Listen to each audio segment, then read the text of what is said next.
Tengo el honor de dar la bienvenida a todas y todos ustedes al seminario del día de hoy, titulado Género y Constitución, Aportes para el debate constituyente. Tendremos hoy un panel de lujo para esta materia. Tengo el honor de presentar a estas distinguidísimas participantes. En primer lugar, la profesora doctora Linda Green. La doctora Linda Green es académica, investigadora y decana de la Facultad de Derecho de la Universidad Estatal de Michigan, Estados Unidos. Su actividad docente y académica se centra en el derecho constitucional, procedimiento civil, legislación, derechos civiles y derecho deportivo. Recibió su título en Educación para la Salud de la Universidad Estatal de California, Long Beach, su título de abogada de la Universidad de California, Berkeley, y un certificado en Derecho Internacional Público de la Academia de Derecho Internacional de La Haya. Es miembro del Colegio de Abogados de California y del Instituto Americano de Derecho. La eligió miembro en 1991 y la incluyó como miembro vitalicio en 2016. La decana Green ha tenido una amplia experiencia también en la práctica. En 1984 fue la primera mujer afroamericana en enseñar en la Facultad de Derecho de Harvard. A partir de entonces ha sido profesora visitante en el Centro de Derecho de la Universidad de Georgetown.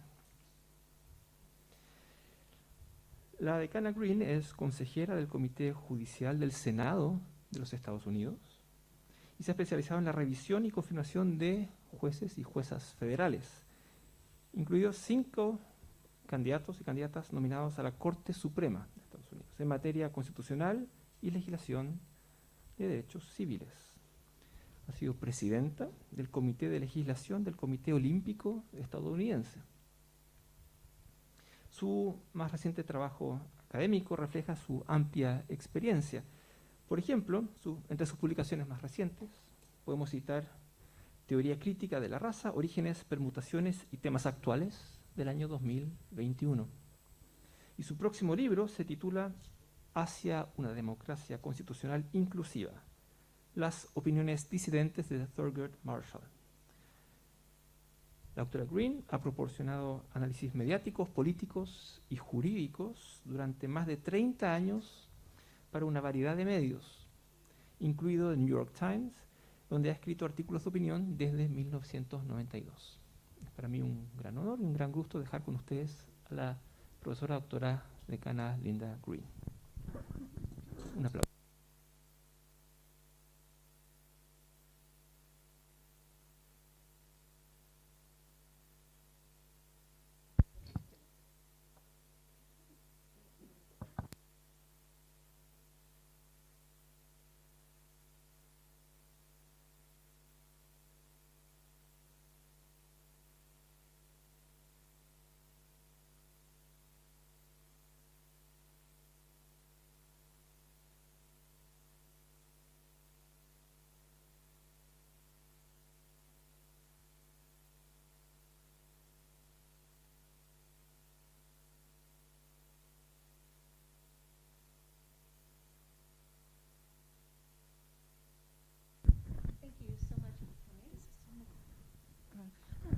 Sure. Good afternoon. Thank you so much for coming. I really appreciate that you're here. I am really excited to visit you here at the university, and not only to see my professor colleagues, but also my future younger colleagues in the law. So it's very exciting. I really enjoy the opportunity to share with you some of my ideas. I'm going to concentrate today on the role of the United States Constitution in protecting gender equality. Gender equality. And I'm going to focus on what we might call traditional gender equality between, that is the equality between men and women But I do want to say a couple of words about broader ideas of gender equality before I then focus on the way the United States Constitution has addressed equality between men and women. What I want to share with you before I start to speak solely about gender equality is that we are beyond the discussion of gender as between men and women when we discuss gender equality. We are talking about sexual orientation. We are talking about gender identity, whether as a woman you choose to present yourself as a traditional female, whether as a man you choose to present yourself as a traditional male, and whether men or women have the constitutional right to choose their gender identity. So this is a bigger part of the discussion that I just want to talk about at the beginning before I go back to just the question of gender equality. Gender identity includes the right to choose or express a gender identity.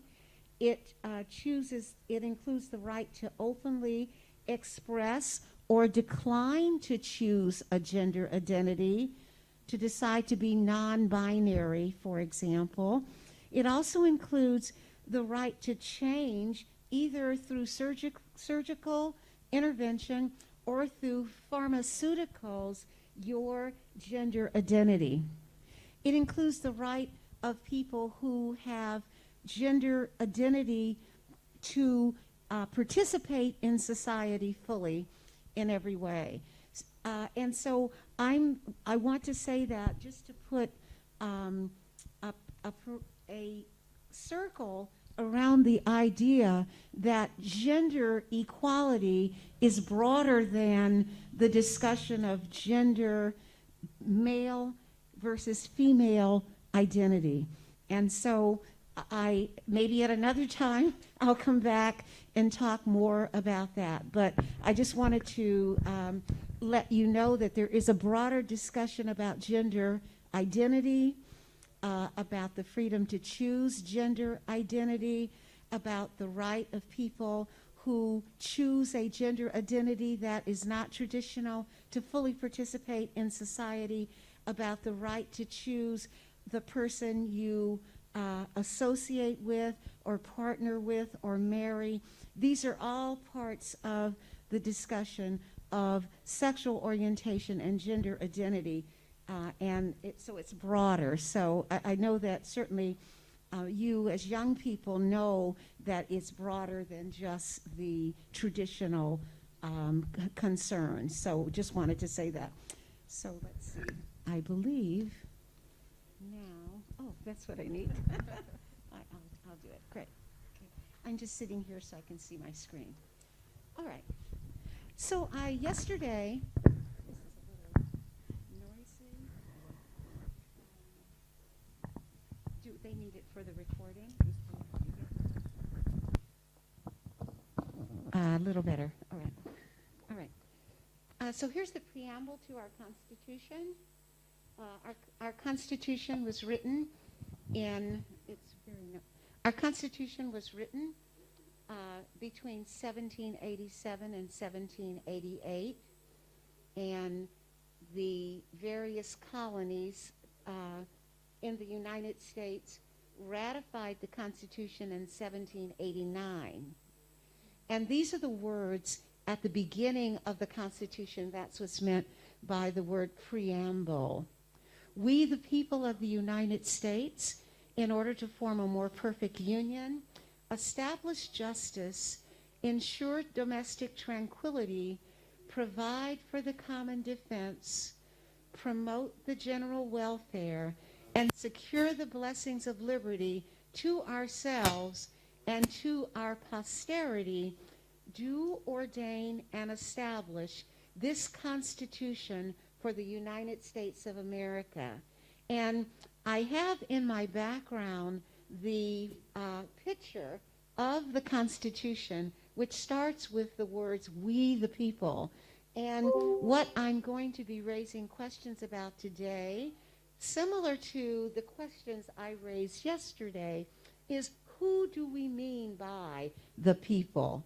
Who do we mean by the people? In that Constitution, and in fact, in our current Constitution, there is no mention of women or men in the Constitution, except that the president is he.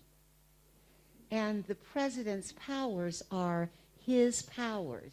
But in the rest of the Constitution, there is no mention of male or female. There is discussion and mention of persons, of representatives, of senators. As I said yesterday, when the Constitution referred to slaves, it simply said persons. It never said slaves. And so the Constitution, you can see that our Constitution did not mention the specific people who were affected by that Constitution, but there's one mention of men, and that's he for the president. So the Constitution does not say who are the people. Yesterday, I said that in a very important Supreme Court decision, the Dred Scott decision, the Supreme Court decided that the people did not include blacks, whether they were free blacks or enslaved blacks, that it was never intended that blacks would be among the people.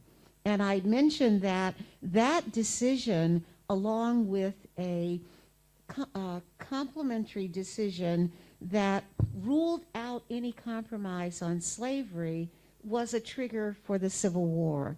So the Constitution doesn't say who are the people. So what we're going to be finding out is, are women the people? So in 1868, the states ratified the 14th Amendment, and they ratified that 14th Amendment after the Civil War. The Civil War was fought over slavery, over the enslavement of people of African descent.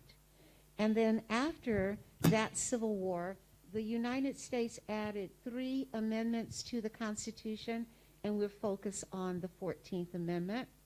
So the 14th Amendment said, "No state shall make or enforce any law which shall abridge the privileges or immunities of citizens of the United States, nor deny to any person within its jurisdiction the equal protection of the laws." We discussed why the 14th Amendment was added, so I won't discuss that again today. It was added after the war over slavery and to overturn Dred Scott. Dred Scott said that blacks were not citizens of the United States, and so the first sentence in the 14th Amendment says, "All persons born or naturalized in the United States are citizens of the United States." So what was the constitutional status of women in the United States from 1868 to 1971? And I picked 1971 because that's the time that there began to be a discussion about whether women deserve protection as people who would be denied or potentially denied equal protection of the laws. And it's also the time that a movement arose to amend the United States Constitution with an Equal Rights Amendment that would specifically provide recognition and protection for women under the Constitution. I want to talk about the equal protection standard. Let me see if I'll do that next. Right. Okay. Just give me a moment. 14. All right. So the 14th Amendment, no person shall be denied the equal protection of the laws. The 14th Amendment, the framers could have said something specific about the rights of the former slaves when it wrote the 14th Amendment. And during the Constitutional Convention, where the delegates were writing the 14th Amendment in 1968, there was this option presented to provide for many specific rights that the former slaves would have, and also the option to call out specifically discrimination against those former slaves. But at the end of the process, the drafters chose the general wording: no person shall be denied the equal protection of the laws, and no person shall be denied that all people born or naturalized in the United States would be citizens of the United States and also of the states. So I told you that this is a preference in the United States Constitution drafting, to draft the Constitution as generally as possible. And I said before, then that leaves open the question of interpretation. So in the interpretation of any constitutional provision, but here talking about the Equal Protection Clause, we have as many options to decide how we will interpret our Constitution. The words are: no state shall deny to any person the equal protection of the laws. So who are the persons who might be covered? The Constitution doesn't tell us that. What does it mean to deny equal protection? The Constitution doesn't tell us that. Are there certain subjects that are covered by this law? For example, segregated schools, or opportunities for women to become lawyers, or opportunities for blacks to have an education beyond high school. None of these questions are answered in the document. And so there are different approaches. We can look for evidence of the meaning of the Equal Protection Clause by looking at the debates that the drafters had as they were writing the clause. But remember, in this case, the drafters were focused on the aftermath of the Civil War, which was a war over African slavery. They were not at all focusing on the rights of women.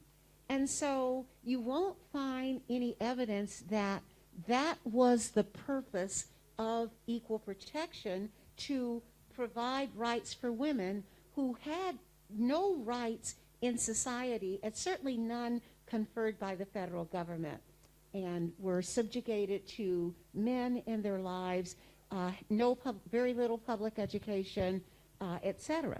So we could also try to determine the meaning of equal protection by looking at the values and principles that the drafters may have expressed when they wrote that language. But once again, the focal point solely was: how do we provide rights to the newly freed slaves? So we can't make any headway, we can't make any progress looking at an originalist method, which looks to what the framers said or what they were thinking when they wrote this, and evidence we might have.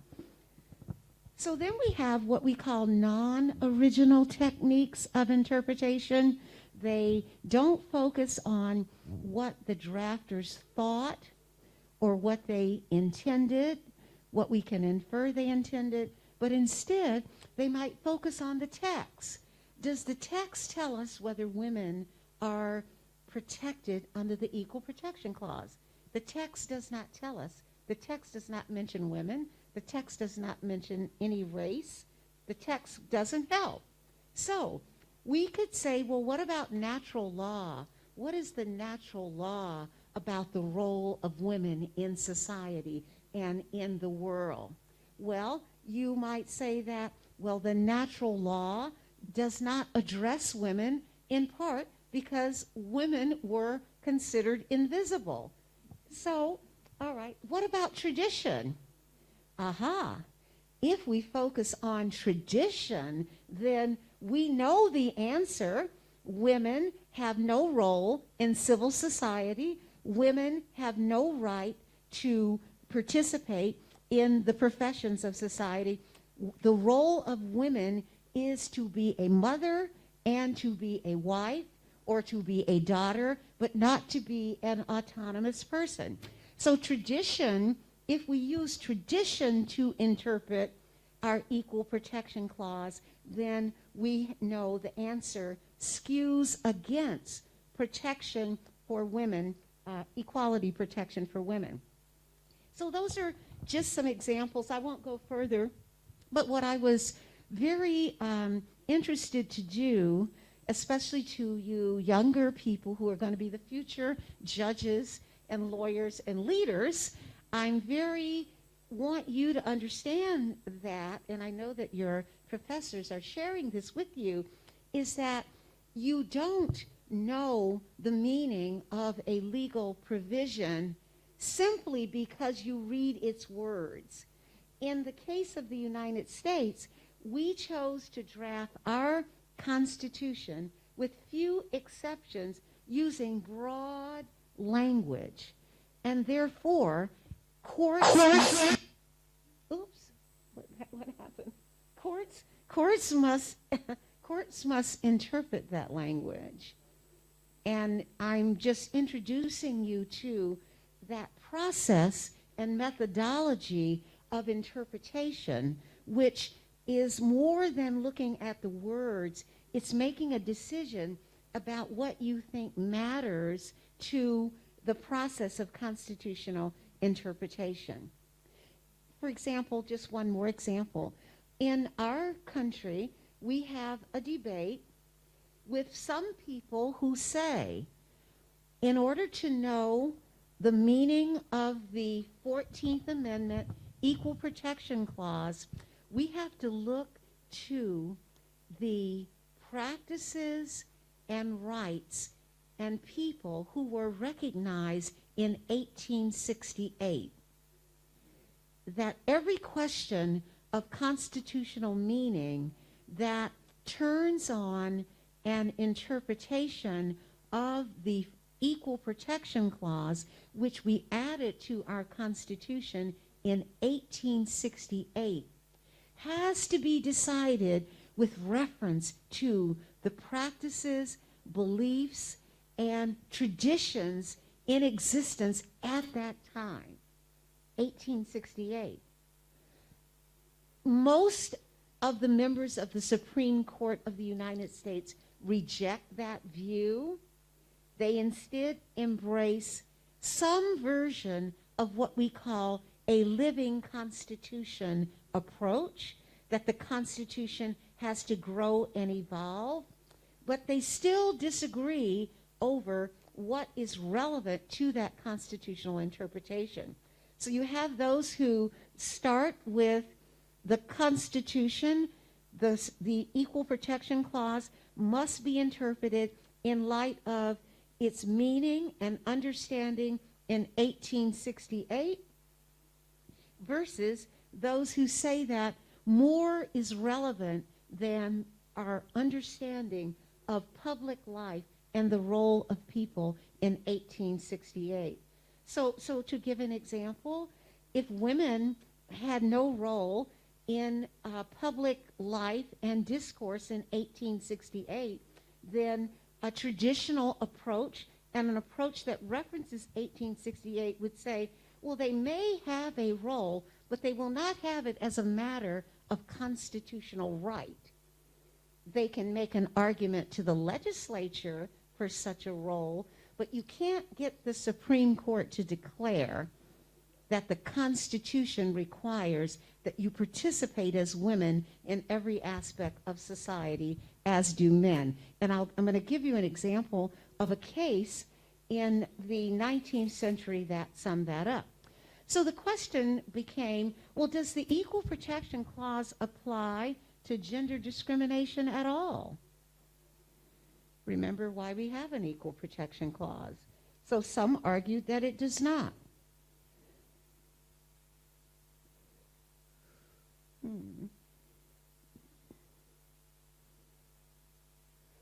Oh, here we go. Great. Great. All right. So here we have a case from 1872. That's just a few years after 1868. And a woman, Myra Bradwell, wanted to be a lawyer in one of our states, the state of Illinois. And the Supreme Court said, you have no constitutional right to be a lawyer. And it's no denial of equal protection because the state of Illinois will not admit you to the bar. Nor is it any denial of the privileges and immunities of national or state citizenship. So here, I've shared with you the court's conclusions. So now I'm going to share with you the court's methodology. How did the court reach this conclusion? Well, the court said, we've never heard of the practice of law as a privilege of national citizenship. The states regulate the practice of law. We have a federal system, we have a national government, and we have 50 states. And so what the court said is that the federal government does not control the practice of law. Every state of the union has its own admission requirements. So this can't be a privilege of national citizenship. Now, what about history? Well, this was contrary to the common law in England. In England, women couldn't practice law, and since our country derived from England and also embraced many English legal traditions, the court says we can't interpret the Equal Protection Clause to require that women participate in the practice of law. Now, we go to tradition. What about tradition? The different destinies of man and women under civil and natural law. I mentioned natural law before. Why? What is the role of women in society?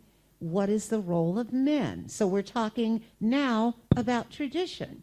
Man is the protector. Man is woman's protector and defender. The female sex is delicate and timid and unfit for many occupations of civil life. Well, not only are females unfit for any occupation of civil life, this role is ordained by God. So we're talking about religious and natural law influences. This is a divine ordinance on the domain and functions of womanhood. Okay, now we go to the pragmatic consequences if we allowed women to practice law. Family harmony would be at stake. How will the family remain harmonious if the woman is going to court? So a lot of, we call it the parade of horribles will occur. So, again, tradition, religion, custom, the paramount destiny and mission of woman is to fulfill the noble offices of wife and mother, etc. And civil society rules must be adapted to the law of the Creator. And so let's see if I can get that. So, as I'm speaking then about how the court reached this conclusion, what I'm also asking you to take note of is the various sources of authority that the Supreme Court used to decide what the Equal Protection Clause means. Now, none of these sources of authority, the divine ordinance, the common law, the pragmatic effect of women working on the home, the nature of women, none of those sources are we are not directed to use any of those sources by the Constitution. But we have those choices. What will be the sources? And so when you, I think that in your own legal work, and as you read cases, you can become much more aware of the sources of meaning that perhaps a case will use to explain the meaning of a statute or to explain the meaning of a constitutional provision. And again, as I said yesterday, the choice to use broad language to define constitutional guarantees leaves open additional questions that may have to be answered by judges. But if there are no guidelines for interpretation or guidelines as to the ultimate purpose or vision behind a constitutional provision, then the judges have to do the job in the way that they see, but they would have the freedom to use a variety of sources to determine the meaning of the Constitution. So I've talked about two groups. I've talked about what happened with African Americans in the United States, that eventually the Supreme Court said that racial segregation was fine after the Civil War amendments. And then I've also given you an example of how the Supreme Court considered equality for women.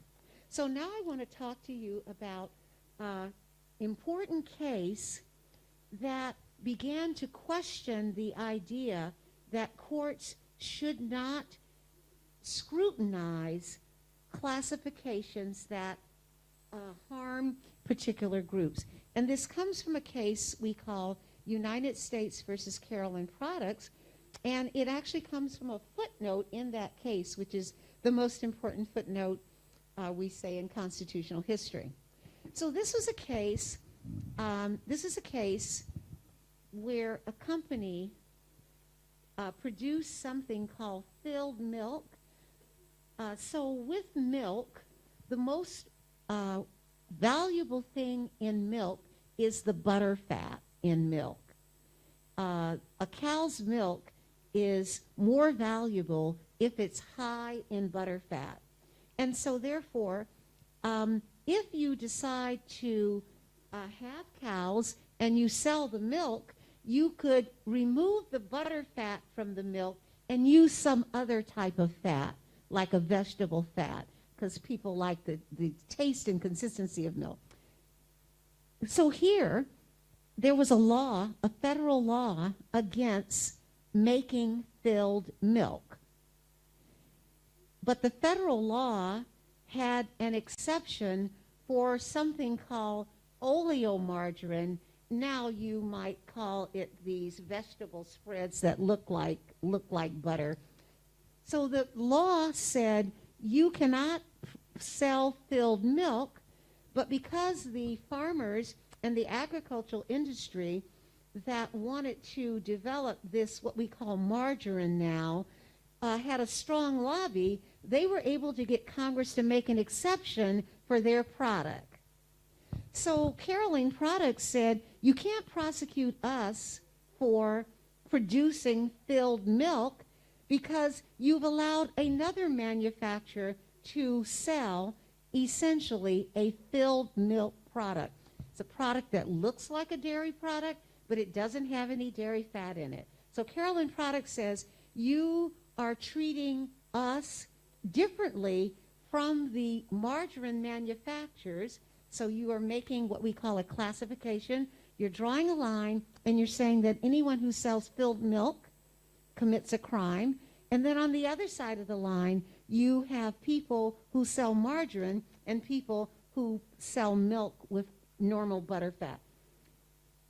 They said that is not only beyond Congress's authority, but it violates equal protection. So when we argue about equal protection, we are saying that the government has drawn a line, and we think that that line drawing is improper. It is an irrational line. You have people who are prosecuted who sell filled milk with vegetable fats, and you have other people who aren't prosecuted who also sell filled milk products. So Caroline Protestant says that line makes no sense. That's irrational.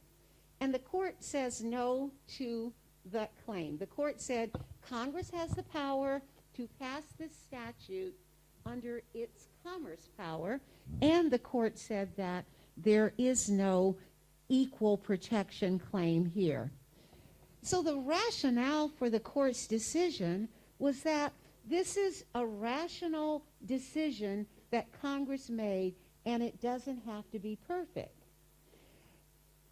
But because there were so many questions coming up about whether the court should simply defer to the legislative process, these questions are coming up at this time in the history of the United States, Justice Stone decided to write what we call the famous footnote 4.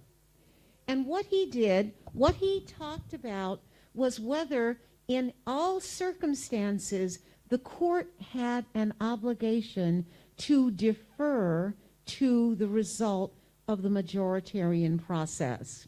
So he's talking about when should a court cease to defer to the majoritarian process and look closely at legislation. So the language, there may be a narrower scope for the operation of the presumption of constitutionality when the legislation is on its face within a specific prohibition of the Constitution, such as those in the first 10 amendments. So if we look at the legislation and we see, for example, that it is forbidding people to speak against our First Amendment that protects free speech, then the court should not stand back, but the court should look more closely, because the presumption that legislation is valid is disrupted by the Congress's decision to attack the right of free speech. So the rest of the footnote talks about a number of circumstances where the court should not defer to the legislature, but should instead take a closer look. Restrictions on the right to vote, and the court is making these comments based upon cases in which the court had actually intervened. Restraints on the dissemination of information, that again is our First Amendment that protects free speech. Interferences with political organizations, and the reason there is that we have a right to petition our government for the redress of grievances. That's a right in our Constitution. We have the right to peaceable assembly based upon the right of free speech and the rights the court recognized of people to associate and to assemble and protest. Legislation which restricts political processes that can ordinarily be expected to bring about the repeal of undesirable legislation. So, for example, if the legislature says, we're going to permit all types of laws, but if someone wants to propose a law to prohibit racial discrimination in housing, we're going to have a special process for that law. Maybe that law has to wait 2 years while it's considered. So asking, what about legislation where the political process itself is being restricted and people are unable to participate? Statutes directed at particular religious groups or nationalities or racial minorities. These are circumstances where the ordinary deference to the process is unwarranted. And what comes out of this case is also this idea that prejudice against minorities, discrete and identified insular minorities, may curtail the operation of the political process and call for more searching judicial scrutiny. So this is a lot in one footnote of a case, but what the justice did in this footnote was to say, we recognize that judicial intervention disrupts the majoritarian process. However, there are circumstances when the judiciary must intervene in order to make sure that the political process is operating correctly. So this will bring me then to, and so it's talking about abandoning that presumption of constitutionality. So as a result of this Caroline Products framework, that the presumption is deference unless there are reasons to think that the process is broken, we come to have standards of review for equal protection. Standards of review. And the standards of review are asking questions about the legitimacy of legislation. And the standards of review will have two elements. One is going to be how important must the interest be in a particular circumstance to justify the legislation, and how close must be the means chosen to the interests that the government is seeking to further. So I want to give an example then, give some examples which will lead me to helping you to understand our current standard for the review of gender classifications. So we have a variety of standards, from strict standards of review to deferential standards of review. So for example, in the area of strict standards of review, any racial classification must be analyzed with a strict standard. And the standard then, classifications are constitutional only if they are narrowly tailored measures that further compelling governmental interests. This is the most skeptical standard, and it's reserved right now for racial classifications. So then we have what I would call semi-strict scrutiny, and this is the current standard for the review of gender classifications in the United States under the Equal Protection Clause. The justifications must be exceedingly persuasive for any distinction between the treatment of men and women, and the burden of the justification rests entirely on the state. The state has the burden to prove. The state has to show that the classification serves important governmental objectives and that the discriminatory means employed are substantially related to the achievement of those objectives. And the justifications must be genuine, not hypothesized or invented after the challenge comes. And the justification must not rely on overbroad generalizations about different talents, capacities, or preferences of males and females. The court announced this standard in 1995 in a case challenging the exclusion of women from a military academy in Virginia. And in that case, Virginia said that women were not strong enough to survive the kind of techniques of initiation that the military academy required. And the court said, you haven't showed that an exceedingly persuasive justification. In fact, you're making an overbroad generalization about the capacities of women. So this very strict standard, and the court said that that exclusion of women from this military academy was unconstitutional. So this is a semi-strict scrutiny standard. The court has also used less deferential scrutiny in cases involving gender. So the standard I just shared with you is the most recent standard. The court used a less deferential standard, a more deferential standard in 1976, that the classifications must serve important governmental objectives and must be substantially related to the achievement of those objectives. And then as to deferential scrutiny, we call it rational basis scrutiny, that perfection is not possible. It may be over-inclusive or under-inclusive.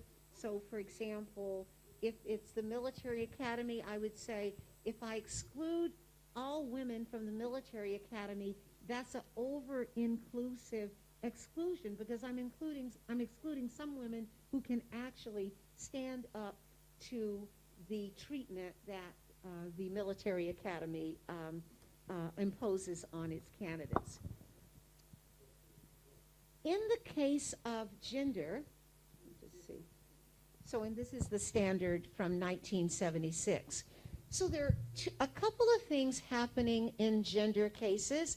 Some cases involve challenges brought by women challenging their exclusion from activity that in which men are able to participate, but other cases are brought by men who are challenging the exclusion of women from something that is required of them. So, for example, the challenge to our draft laws, that when we had a draft, those draft laws only required that women be drafted, and so men challenged those laws.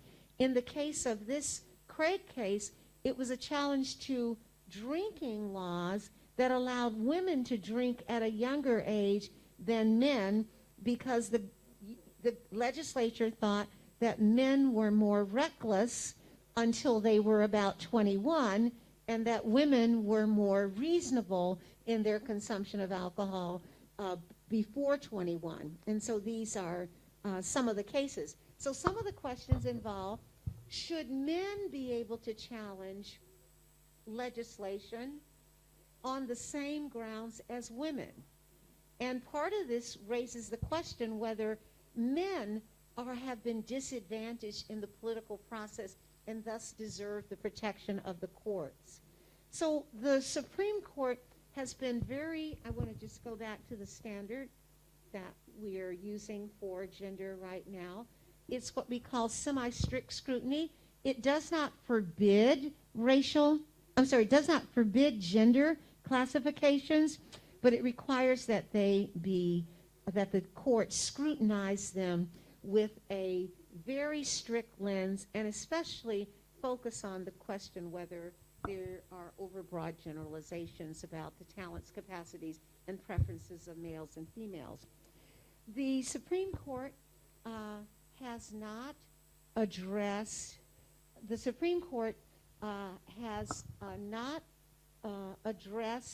this question of standards for gender classification for some time, and it seems that most members of the Supreme Court agree with the very, very strict standard. The Supreme Court has not addressed questions involving constitutional protection for gender identity. It has not addressed those questions, but there are cases where the court may have that opportunity to address some of those questions, but not yet. So just the last thing I'd like to mention, if I can get to it, is that from 1971 for about a decade, there was the consideration of a constitutional amendment to add a specific protection against gender discrimination to the Constitution, and that would be called the Equal Rights Amendment. So we have a process for an amendment. It requires a proposal, and then the states have to ratify. And so you can have a proposed constitutional amendment by a 2/3 vote in both houses of Congress, or you can call, if you can get 2/3 of the states to call a constitutional convention. If they call a constitutional convention, then we would be talking about how we rewrite the whole Constitution. And then there are two different ways to ratify that proposed amendment. 3/4 of the states' legislatures can ratify that proposed constitutional amendment, state by state by state, or 3/4 of the state can call constitutional conventions and ratify, and then we would have a new amendment.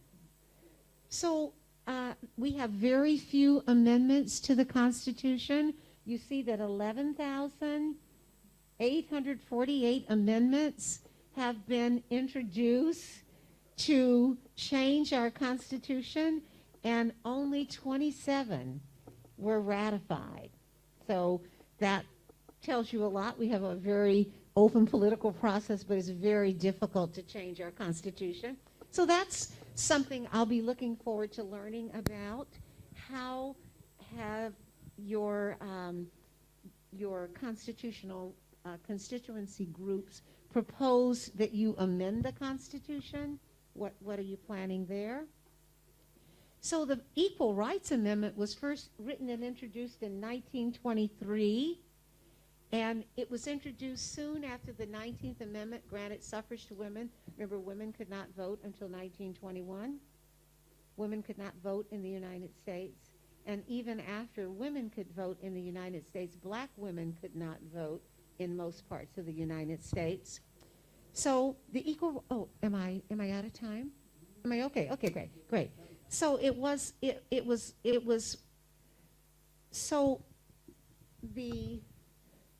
reintroduced in 1971, and remember, as I explained, the court had a very indifferent approach to gender classifications, and the court continued to operate with that approach until 1976, and then finally we saw the standard that the exceedingly persuasive justification standard.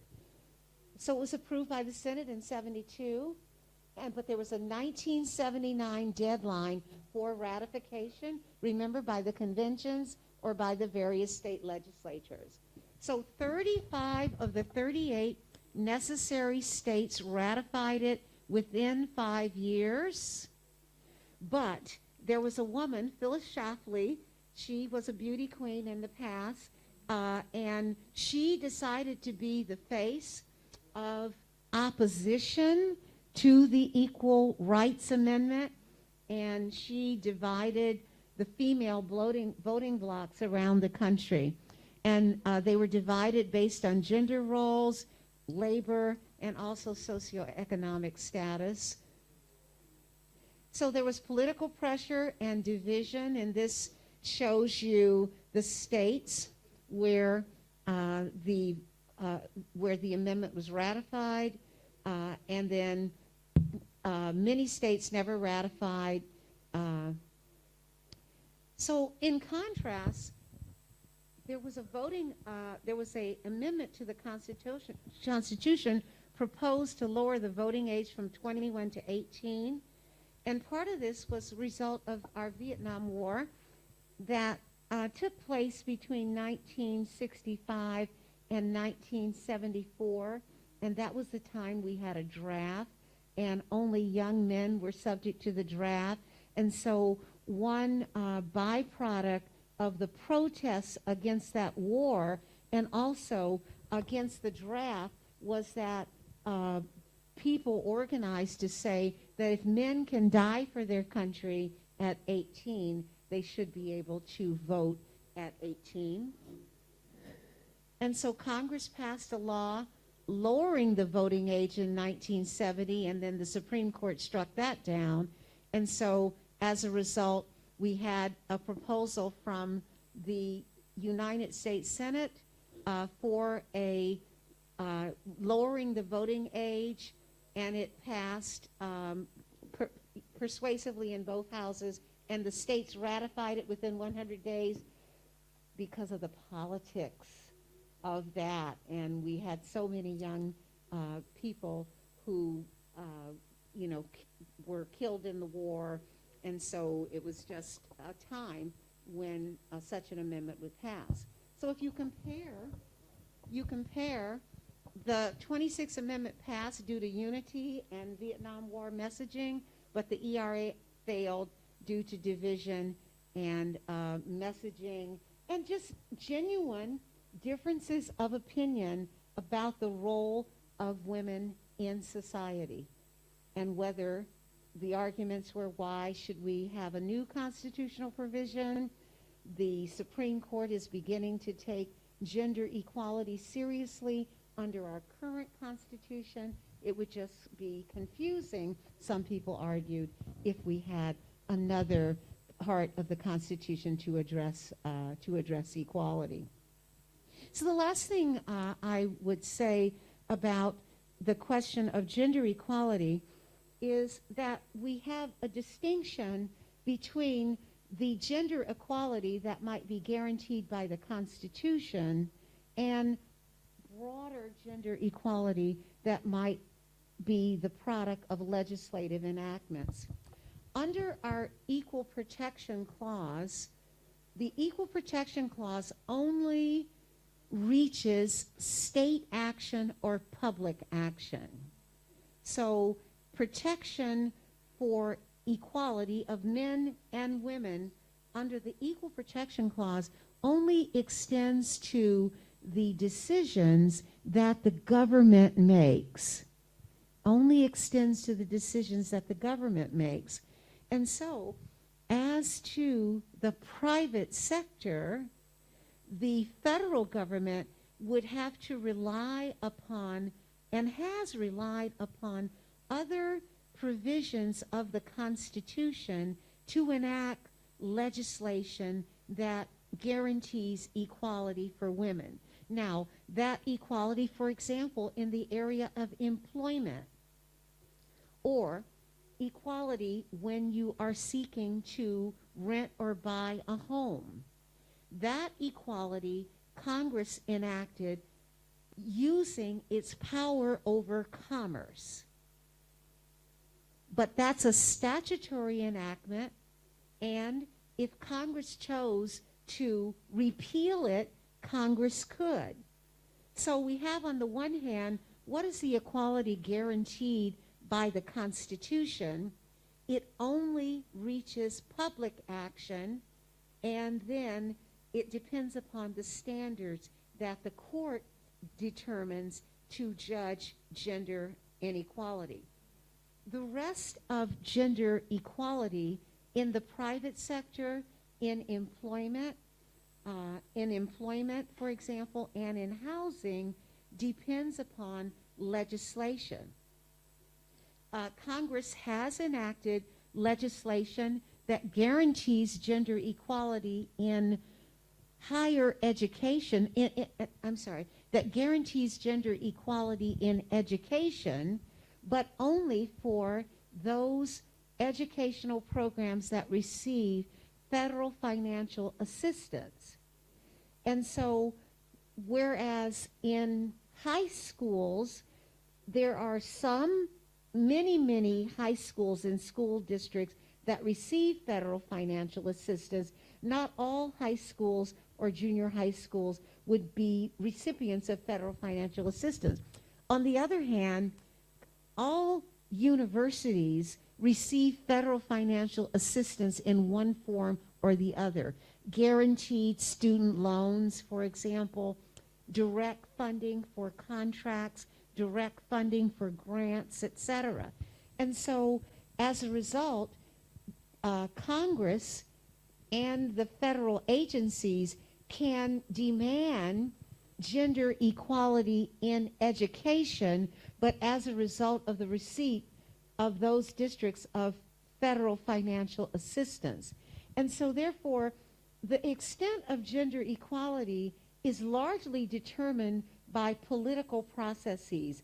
In other words, legislation that Congress passes, or legislation that a state government passes or a local government passes, will determine the extent of gender equality.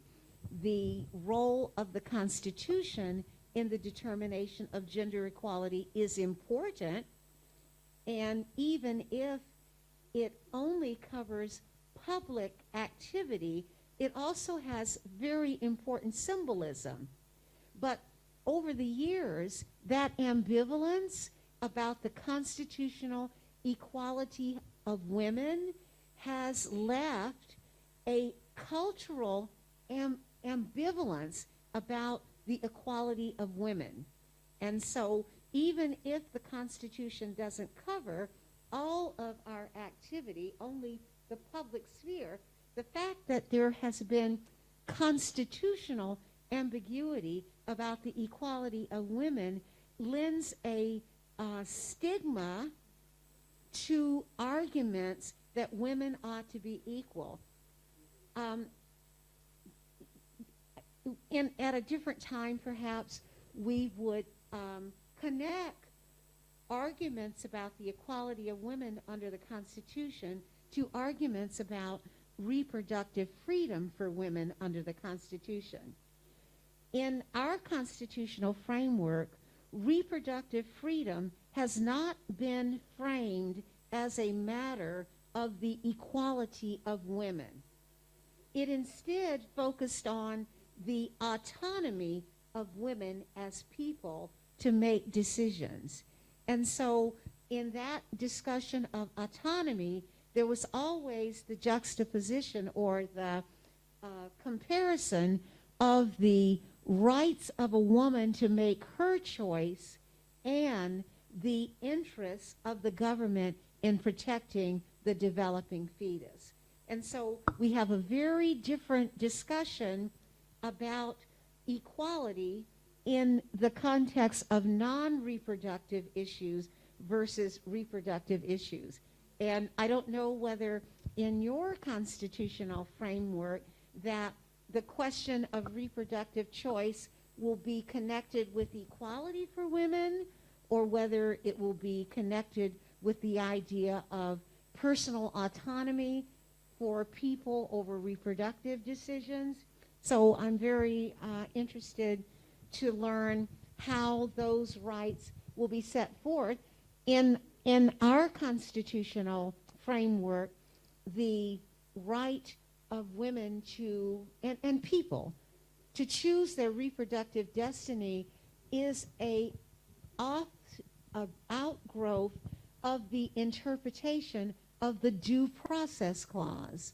No state shall deny to any person the due process of the law. So what is contained in the phrase due process?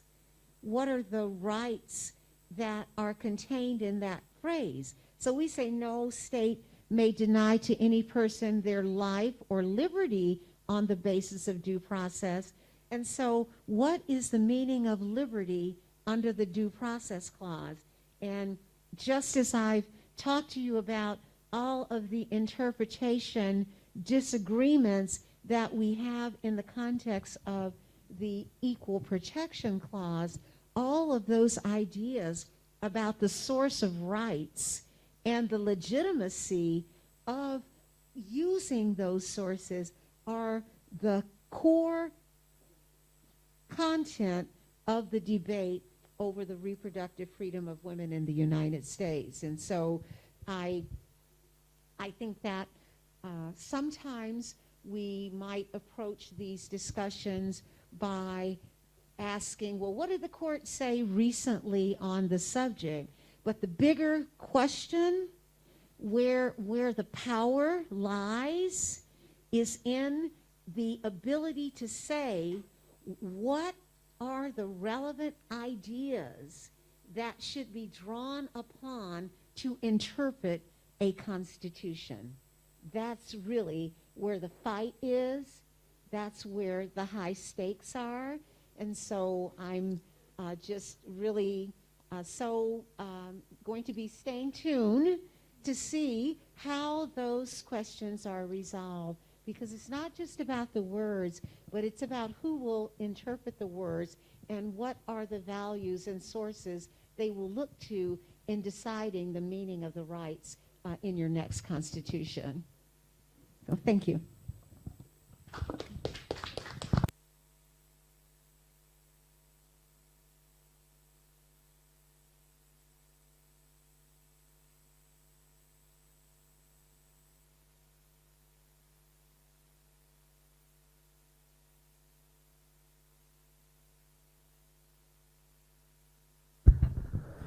Muchísimas gracias a la doctora profesora Linda Green, y pasaremos a la siguiente expositora.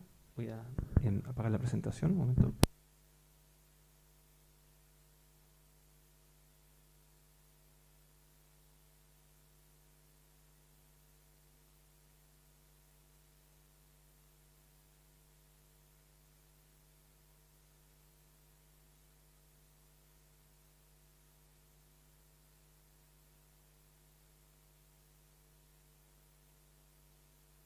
Muy bien, tengo ahora el gusto y el privilegio de presentar a nuestra siguiente destacadísima expositora, la profesora doctora decana Miriam Enríquez Viña.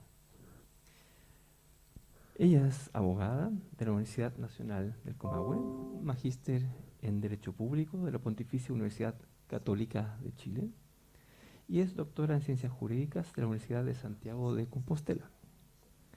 Además, ella cuenta con estudios postdoctorales de la Universidad de Santiago de Compostela. La decana, profesora doctora Enríquez Viñas, es profesora de Derecho Constitucional y decana de la Facultad de Derecho de la Universidad Alberto Hurtado. Es profesora de posgrado en los programas de Magíster en Derecho de la Pontificia Universidad Católica de Chile y de la Universidad de Chile. A la fecha es autora y coordinadora de 13 libros, entre ellos manuales, monografías y obras colectivas. No escucha.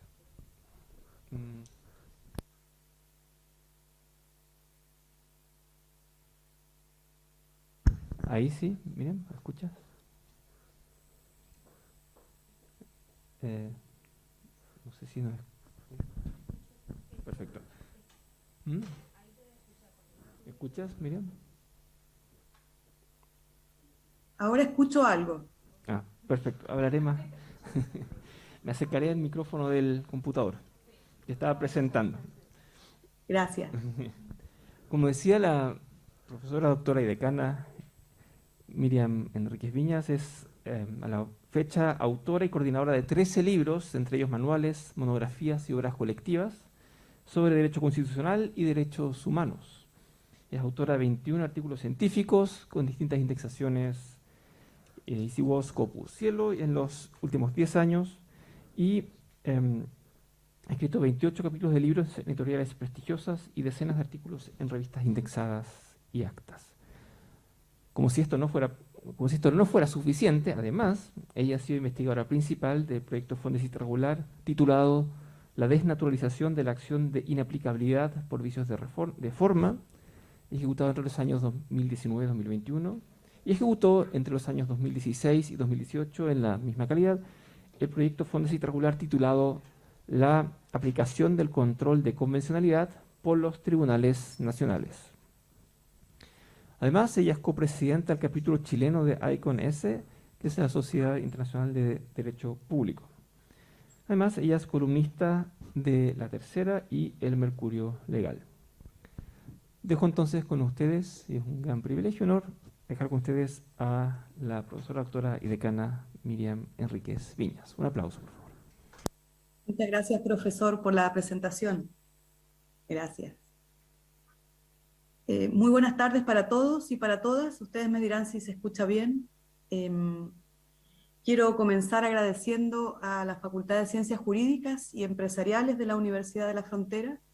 Para mí es un honor participar esta tarde de este seminario dedicado a género y constitución y haber tenido la ocasión de escuchar a la profesora Linda Green y también compartir esta mesa, este panel con la profesora Estefanía Esparza y con el profesor Jaime Tigmes. Sé que hay muchos más profesores y estudiantes ahí en la sala porque alcanzo a ver algunos y de verdad me hubiera gustado mucho estar en Temuco esta tarde, pero lamentablemente las responsabilidades del cargo no me lo permitieron.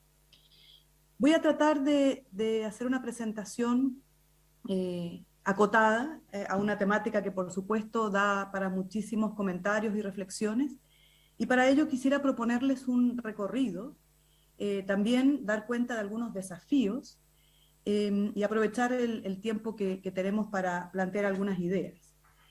Lo primero respecto del recorrido es recordar, porque prácticamente todos los que están en esta sala, salvo algunas excepciones, la profesora Green nos decía que quería conocer de nuestro proceso constituyente.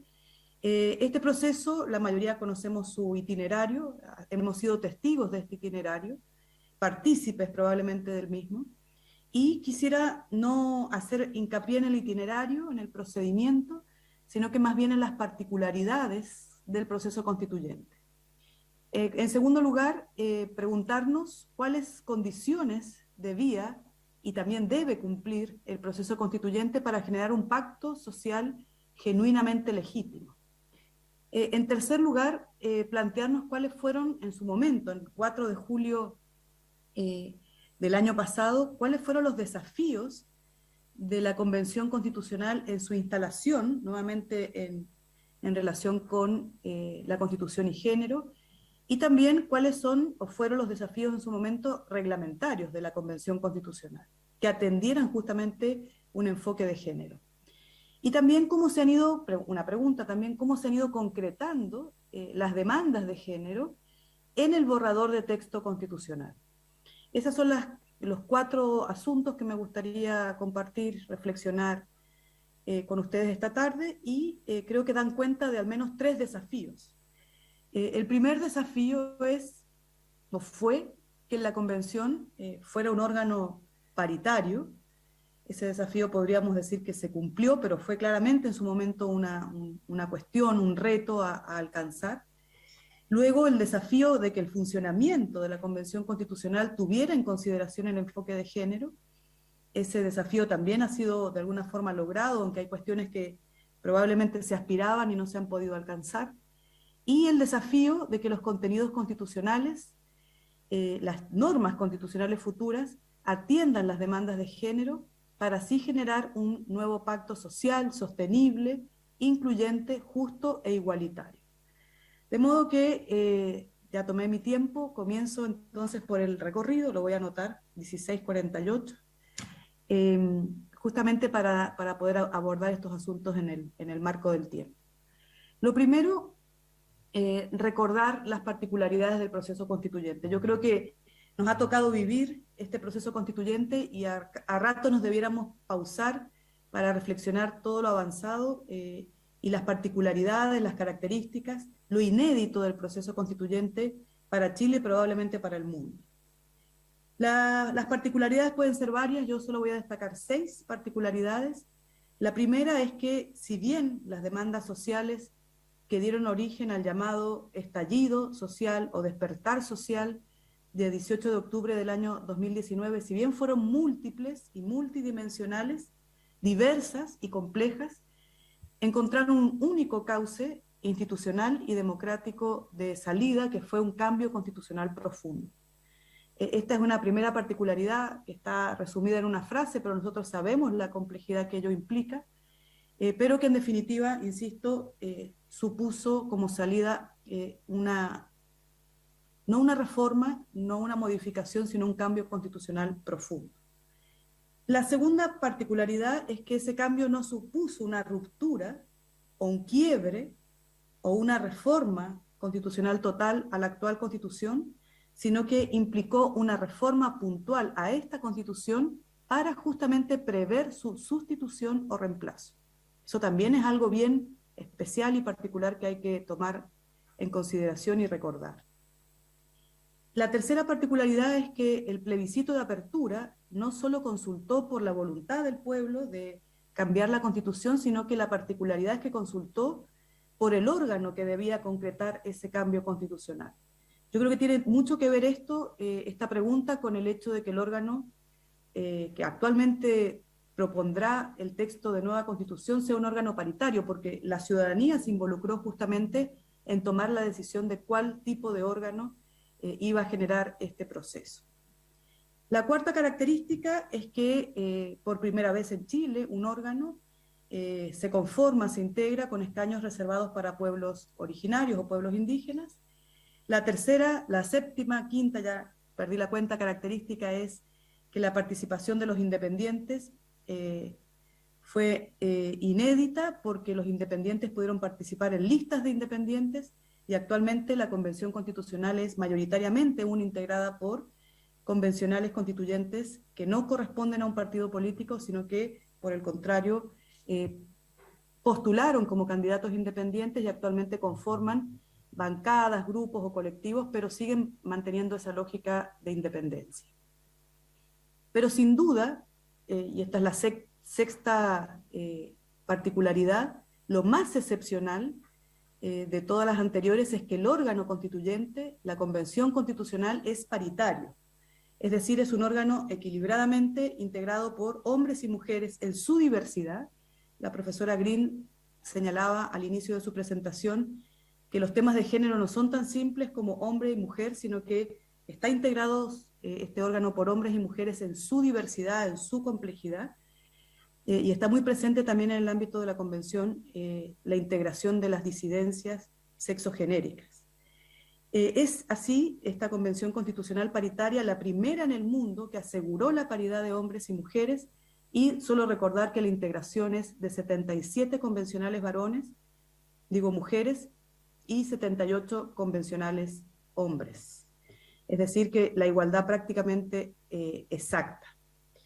Eso es importante siempre tenerlo a la vista cuando nos planteamos género y constitución. ¿Cuáles son las particularidades, las complejidades del proceso constituyente nacional que estamos todavía transitando?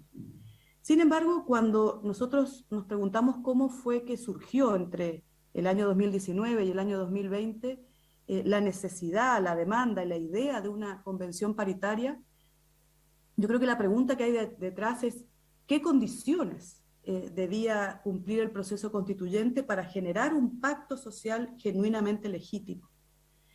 No era tanto más importante el contenido constitucional como también la importancia de que el procedimiento tuviera ciertas características y que dentro del procedimiento el órgano que llevara adelante este proceso constituyente tuviera una integración con ciertas particularidades, algunas de las cuales acabamos de mencionar, que hizo que justamente la demanda por una convención paritaria fuera una de las demandas más fuertes. No quedó prevista originalmente en la reforma constitucional de diciembre del año 2019, sino que fue una reforma que se incorporó a la Constitución en marzo del año 2020.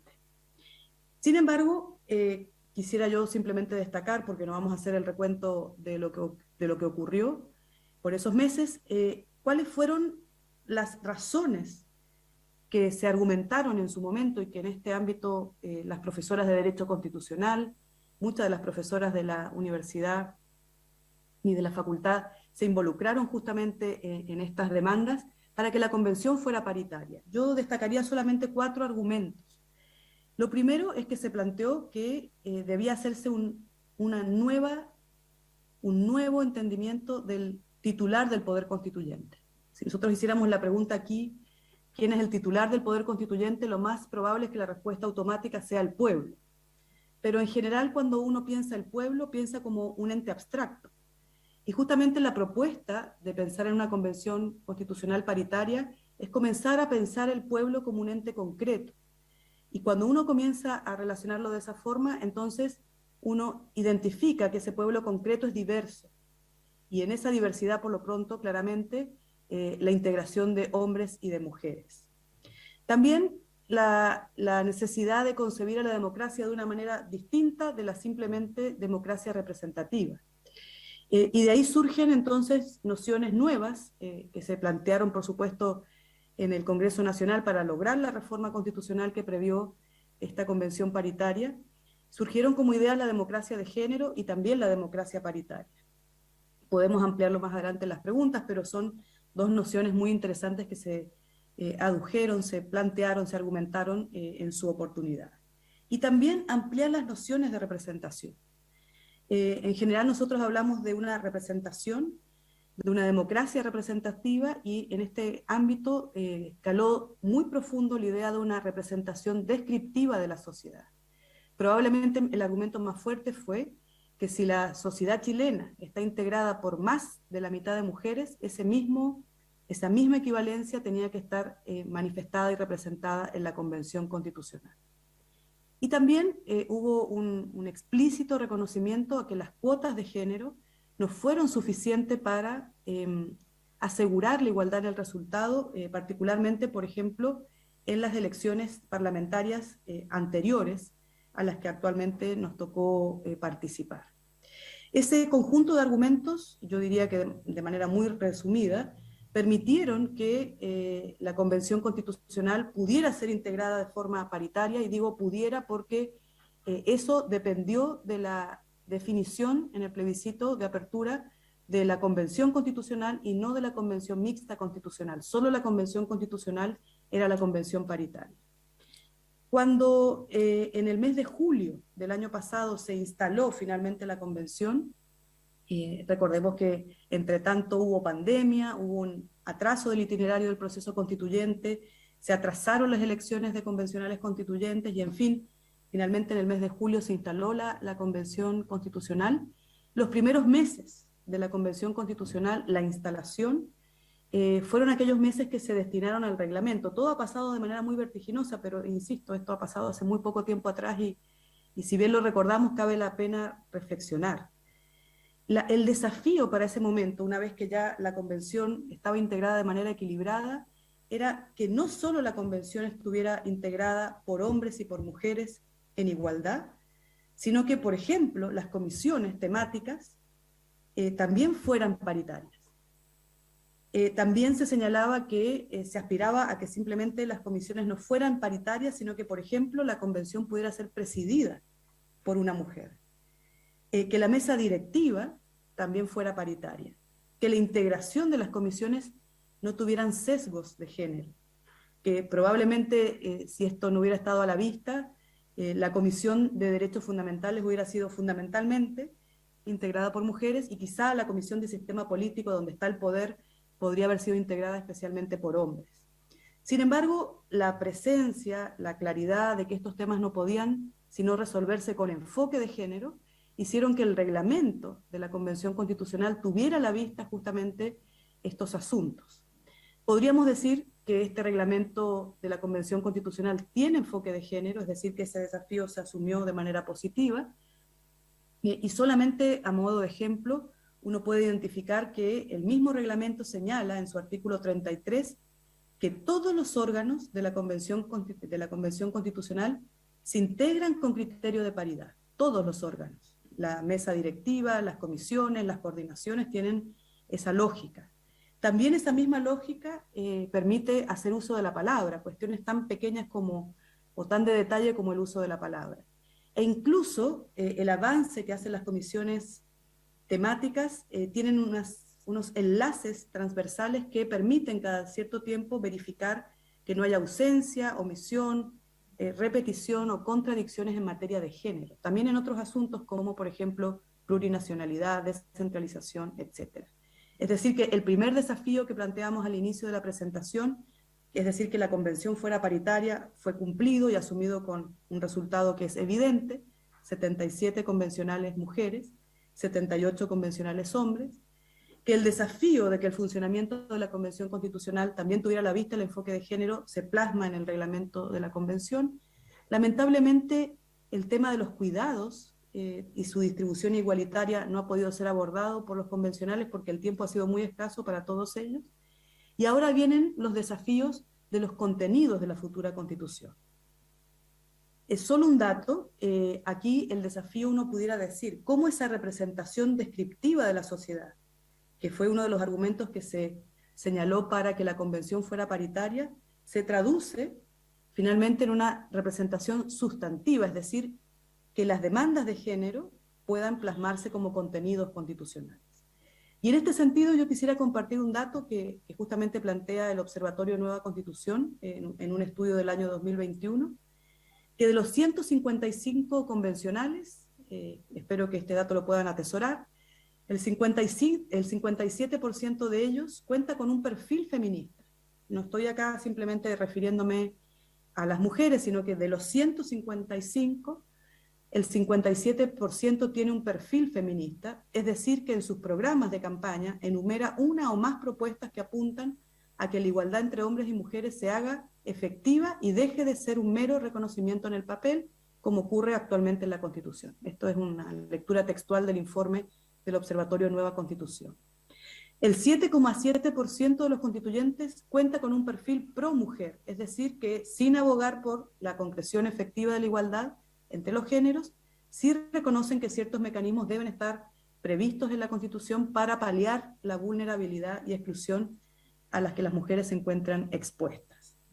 Y un 23% de constituyentes no se pronuncia al respecto o lleva a cabo afirmaciones que vienen a reivindicar la reproducción de un papel clásico de la mujer y la familia.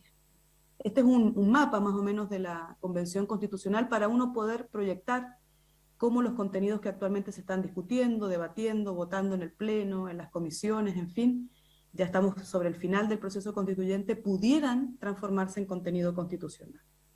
Y esto entonces nos acerca a la última pregunta y al último desafío, es decir, cómo una convención paritaria, una convención que funciona con un enfoque de género, logra traspasar esas demandas de género en una constitución y generar así un pacto social que sea más sostenible, más igualitario, más justo e incluyente.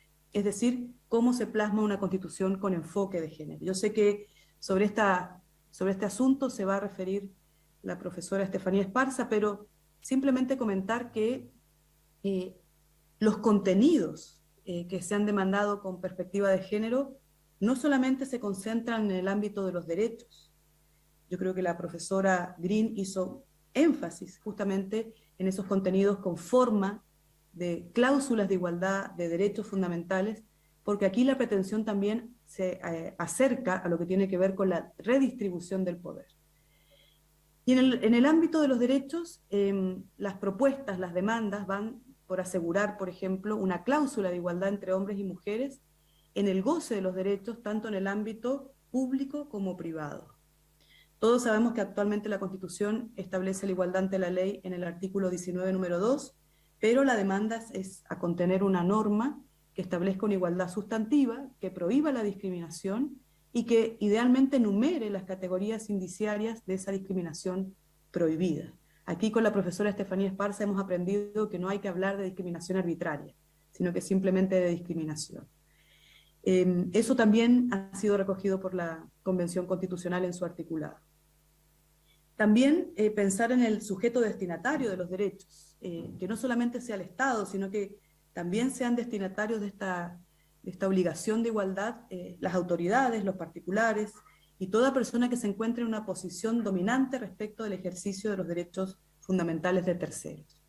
Y también un conjunto de derechos que la verdad es que no voy a enumerar porque entiendo que la profesora Esparza los va a señalar, que van, por ejemplo, desde un mínimo como el derecho a vivir una vida libre de violencia y la prohibición de la violencia, que el derecho a la salud, por ejemplo, incluya los derechos sexuales y reproductivos, o que se hable de una salud sexual y reproductiva, otros derechos vinculados como, por ejemplo, la igualdad salarial, todo un conjunto de asuntos relativos a los derechos de los cuidados, que actualmente recaen especialmente sobre las mujeres, es un derecho que no se reconoce, el cuidado, y que eventualmente pudiera tener un enfoque de género en la nueva Constitución, y un conjunto de otros asuntos que no voy a enumerar por razones de tiempo, pero que podrían ser a su vez complementados en la Constitución si es que se define cuál es el estatus, la jerarquía y la relación del derecho interno con el derecho internacional y los tratados internacionales.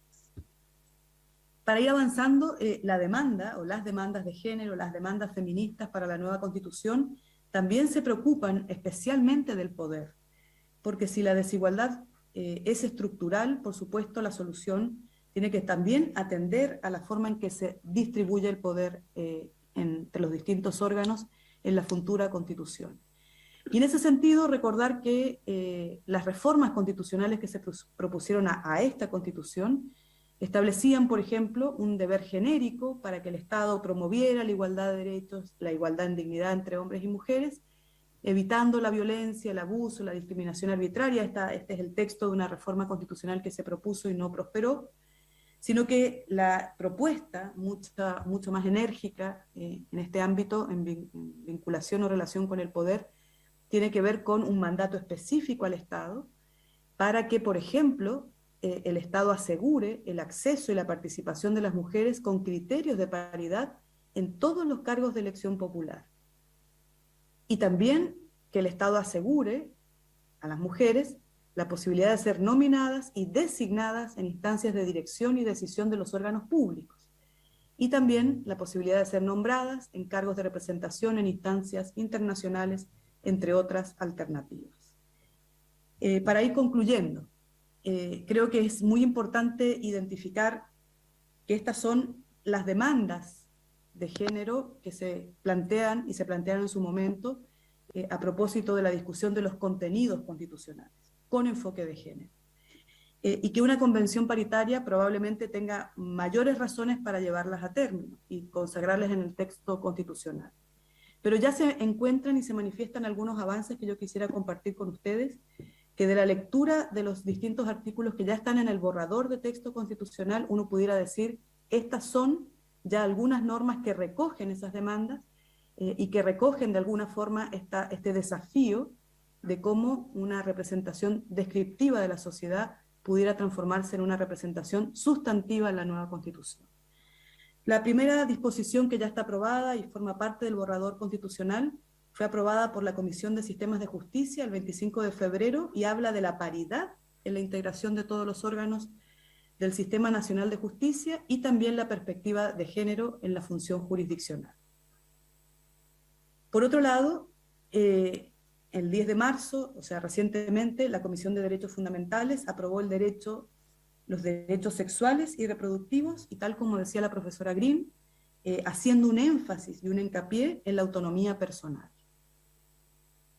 Por estos días, también el 10 de marzo, se aprobó un derecho a la educación sexual e integral, claramente reconociendo las diversas identidades, las expresiones de género y la sexualidad, que erradique los estereotipos de género y prevenga la violencia de género y sexual. Y también la Constitución futura, quizá, ya está aprobado como parte del texto del borrador de texto constitucional.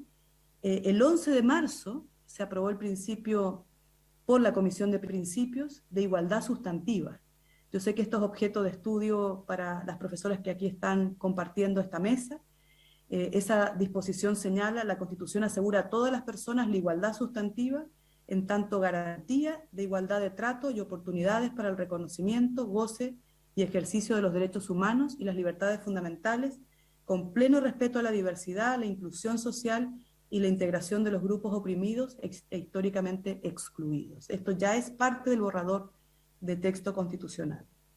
Y para finalizar, compartir con ustedes una norma aprobada ayer por la Comisión de Sistemas de Justicia que, insisto, viene haciendo de alguna forma que la representación descriptiva de la sociedad sea parte de esta representación sustantiva en la nueva Constitución, que establece que un órgano, como probablemente va a ser el caso de los otros órganos de la futura Constitución, tengan una integración paritaria. Ya dice el texto constitucional sobre el Consejo de Justicia que será un órgano con una integración paritaria.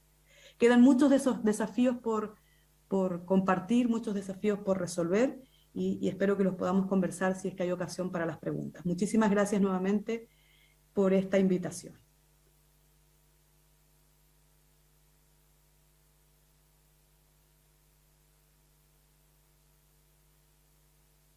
Muchísimas gracias por la excelente e interesantísima exposición. Ahora tengo el privilegio y el gusto de presentar a la tercera expositora de hoy, que es la profesora doctora Estefanía Esparza. Reyes. Muy bien. Se me empañaron los vidrios de tanto reírme. Ya. Voy a tener que sacar los vidrios para leer ahora. No, ahí sí, no. Bueno, la profesora Estefanía Esparza Reyes Es académica del Departamento de Ciencias Jurídicas de la Universidad de la Frontera. Es abogada y doctora en Derecho Constitucional por la Universidad de Castilla-La Mancha. Ella es profesora de Derecho Constitucional, Derecho y Género y de Derecho Antidiscriminatorio. Posee títulos de especialidad en Derechos Fundamentales y Justicia Constitucional, así como en docencia universitaria. La profesora doctora Esparza Reyes ha trabajado en diversos organismos de defensa de derechos fundamentales de grupos preteridos, como mujeres víctimas de violencia, niños, niñas y adolescentes en situación de vulneración, adultos mayores, personas viviendo con VIH-Sida y personas en situación de discapacidad. Ella ha ejecutado varios proyectos de investigación referidos a derechos fundamentales, especialmente referidos al derecho a la igualdad y a grupos discriminados.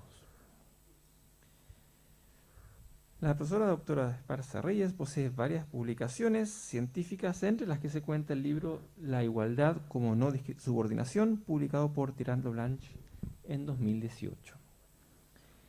Ella es miembro del Comité Consultivo del Instituto Nacional de Derechos Humanos de Chile y expresidenta del Comité de Ética Científica de la Universidad de la Frontera. Actualmente se desempeña como coordinadora académica de programas de posgrado de la Universidad de la Frontera. Con mucho gusto y mucho placer les dejo a ustedes con la profesora doctora Esparza Reyes. Muchas gracias, profesor Tigmes. Es realmente un tremendo privilegio para mí compartir esta mesa, no solo material, sino también virtual, con estos destacadísimos académicos y académicas. Así que es un tremendo gusto, la verdad. Bueno, la verdad es que el objetivo de esta exposición, que les advierto va a ser breve, es bastante modesto, porque simplemente tiene por finalidad visibilizar algunos aspectos de la nueva Constitución, en la cual tiene una importancia trascendental incorporar un enfoque de género, especialmente desde la perspectiva de los derechos. Eso ya lo anunciaba la profesora Miriam Enríquez. Me voy a referir de manera más específica a los derechos. A decir verdad, en condiciones ideales no se requeriría incorporar un enfoque de género. Cuando hablo de condiciones ideales me refiero a que un mundo donde no existan diferencias profundas entre los distintos géneros. Sin embargo, la realidad nos golpea muy fuerte y sabemos desde esta perspectiva que hombres y mujeres en la práctica no gozamos de los mismos derechos ni de la misma consideración ni del mismo respeto, en palabras de Ronald Dworkin. Además, yo creo que es importante señalar, cuando uno hace una exposición o cuando uno se enfrenta a las realidades, yo creo que es importante señalar desde dónde se para. Y desde esta perspectiva, yo creo que cuando nosotros hablamos de un enfoque de género, cuando hablamos de la perspectiva de género, estamos entendiendo necesariamente que el derecho no es un fenómeno neutral. Esto quiere decir que existen ciertas prácticas que se encuentran muy arraigadas y que el derecho, si es que no se realiza algún tipo de acción, eso va a continuar o se va a profundizar. Entonces, en ese entendido se ha señalado de manera persistente que es necesario incorporar un enfoque de género. Lo decía también la profesora Enríquez, la verdad es que este enfoque de género, pese a que pareciera ser que lo más vistoso es incorporarlo en los derechos, no es la única forma de poder realizarlo. En primer término, yo creo que destaca la composición paritaria de los distintos órganos, que es bastante, creo yo, necesario. Lo vimos de primera mano en relación a la composición de la convención en sí y de los distintos organismos que integran esta convención. Pero yo creo que además de eso, incluso lo que ha ocurrido en las normas que se han aprobado específicamente en materia de sistemas de justicia, es que además de que los órganos son o se consagran como paritarios, el hecho de que tienen que incorporar necesariamente el enfoque de género. Entonces, esta es la primera forma en que se puede incorporar el enfoque de género en una constitución o en la constitución que nosotros estamos desarrollando. Es decir, a través de la paridad o la composición en general, la composición equilibrada de ciertos órganos. Otra forma de incorporar este enfoque de género tiene que ver con el establecimiento de principios que establezcan de alguna manera esta igualdad o esta necesidad de reconocimiento por parte de los derechos de un género, o diríamos de los géneros no dominantes, podríamos decir, para ser más estrictos, y que se hace a través de los principios. Nuestra constitución o la constitución que se está discutiendo hoy en día tiene precisamente incorporado un principio de igualdad que pensamos que probablemente va a ser muy similar al derecho a la igualdad que se establezca, que reconoce esta desigualdad fáctica que existe entre hombres y mujeres o entre hombres y géneros no dominantes. Ahora, no quiero referirme a este tema en particular, pero sí quiero mencionarlo, y que es que algunas expertas, particularmente coordinadas por la profesora Miriam Enríquez, elaboraron un documento en relación a la convención con enfoque de género. Se llama Constitución con Género. Y ahí exploran varias instituciones que podrían eventualmente tener un enfoque de género, y además de eso se plantean cuáles son algunos derechos que pueden verse intersectados de alguna manera por este enfoque. Ahora, sabemos que en cuanto al enfoque de género, como lo señalábamos hace unos momentos, se aprobó una iniciativa en los sistemas de justicia de que los tribunales deben impartir justicia con este enfoque de género. También podríamos eventualmente, tomando el ejemplo de la Comisión de los Sistemas de Justicia, pensar que eventualmente la Constitución pueda establecer que sus órganos sean paritarios. Pero además de esto, es decir, podríamos tener una Constitución que en los derechos incorpore los derechos de las mujeres, y esto se hace de distintas maneras. Lo primero que puede ocurrir a este respecto es que se establezcan derechos específicos para mujeres, y podría ser incluso más específico todavía, y como lo hace la Comisión de Sistemas de Justicia, es decir, no solamente para mujeres, sino para personas gestantes. Y me estoy refiriendo a derechos vinculados al embarazo y a la interrupción voluntaria del embarazo. ¿Ya? Entonces podríamos encontrar, por una parte, decíamos, derechos que son específicos para las mujeres o para las personas gestantes. Esa es una técnica. Y en este sentido, por supuesto, cabe destacar el artículo aprobado por la Comisión de Derechos Fundamentales, que se refiere a los derechos sexuales y reproductivos. Me gustaría leérselos. Dice: todas las personas, es decir, no hace distinción entre hombres y mujeres, son titulares de derechos sexuales y derechos reproductivos. Estos comprenden, entre otros, el derecho a decidir de forma libre, autónoma e informada sobre el propio cuerpo, sobre el ejercicio de la sexualidad, la reproducción, el placer y la anticoncepción. El Estado garantiza el ejercicio de los derechos sexuales y reproductivos sin discriminación, con enfoque de género, inclusión y pertinencia cultural, así como el acceso a la información, educación, salud y a los servicios y prestaciones requeridos para ello, asegurando, y esta es la parte, creo yo, más interesante de esto, asegurando a todas las mujeres y personas con capacidad de gestar las condiciones para un embarazo, una interrupción voluntaria del embarazo, parto y maternidad voluntarios y protegidos. Asimismo, garantiza su ejercicio libre de violencias y de interferencias por parte de terceros, ya sean individuos o instituciones. Es decir, si bien asegura los derechos sexuales y reproductivos para todas las personas, establece ciertos derechos que son específicos para mujeres o personas gestantes. ¿Ya? Pero ahora también es necesario destacar que hay otros derechos que son más clásicos a los cuales se les puede incorporar este enfoque de género. Y aquí encontramos derechos relacionados, por ejemplo, con la seguridad social, que pueden incluir o no un ingreso básico universal, derechos laborales, especialmente en la relación con la igualdad salarial, y particularmente el derecho a no sufrir violencia. Se trata de un derecho que igualmente tienen todas las personas, pero que tiene un impacto específico para las mujeres, puesto que según cifras oficiales, y esto no es una realidad solamente del país, sino a nivel mundial, las mujeres tienden a sufrir muchísima más violencia, especialmente doméstica, que los hombres y de género particularmente. Entonces, la regulación y particularmente el establecimiento de un derecho a no sufrir violencia tiene una importancia especial para las mujeres.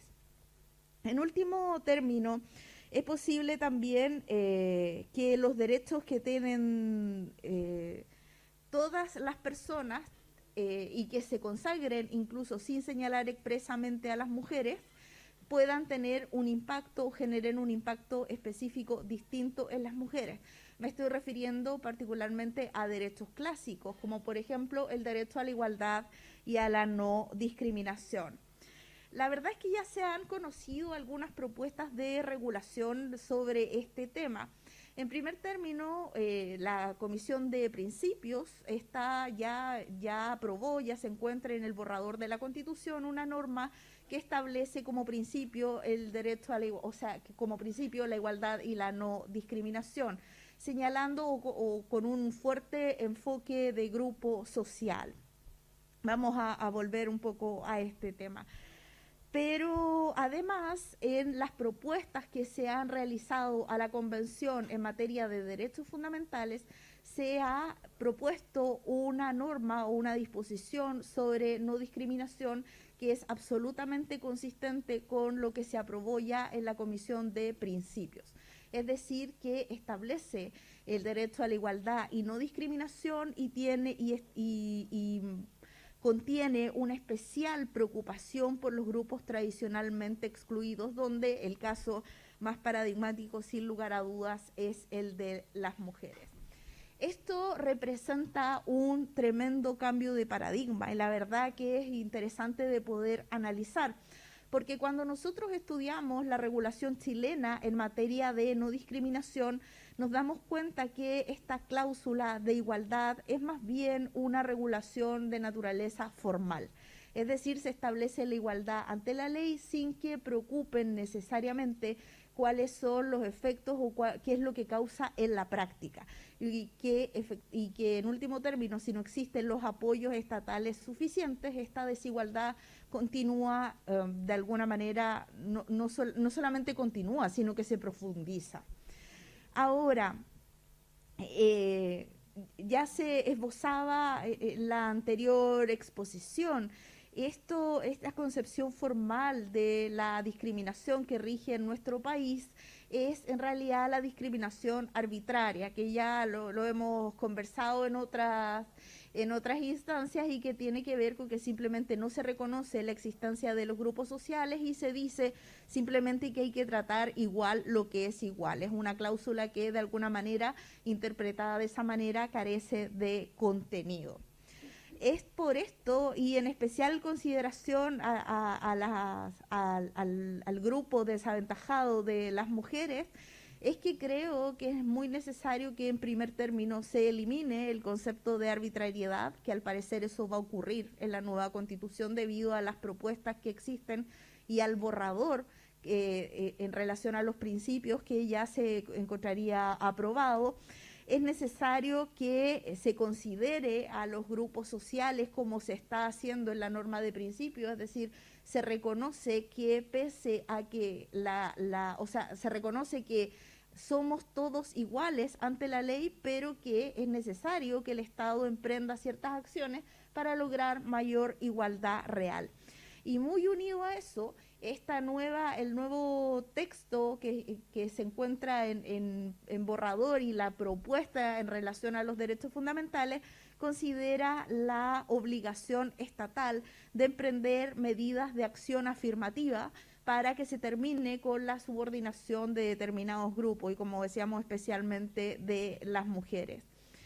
Desde otra perspectiva, también estima necesario que se ponga especial énfasis, esta es solo la propuesta de los derechos de regulación como derecho fundamental, no está en los principios, pero sí considera la existencia de la discriminación interseccional, es decir, la discriminación respecto de la cual se produce por pertenecer a más de alguna categoría o grupo desaventajado, es decir, por ejemplo, ser mapuche, ser mujer y pertenecer, por ejemplo, ser una persona en situación de discapacidad. Entonces, yo creo que del análisis de las disposiciones, de lo que ha ido ocurriendo en la Convención, particularmente en materia de no discriminación y que esto afecta directamente a las mujeres, creo que la Convención se ha ido encaminando hacia estos conceptos que, por cierto, son muy concordantes con lo señalado por los tratados internacionales y, por lo tanto, en caso de aprobarse, va a ser un importante impulso para terminar con la situación de subordinación histórica en que se encuentran las mujeres. Muchas gracias.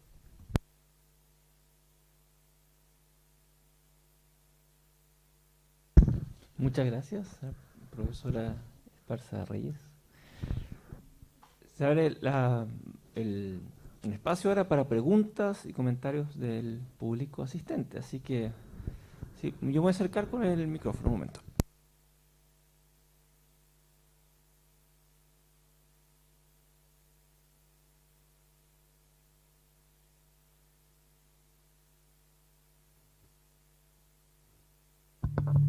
Ahí sí, ya, súper.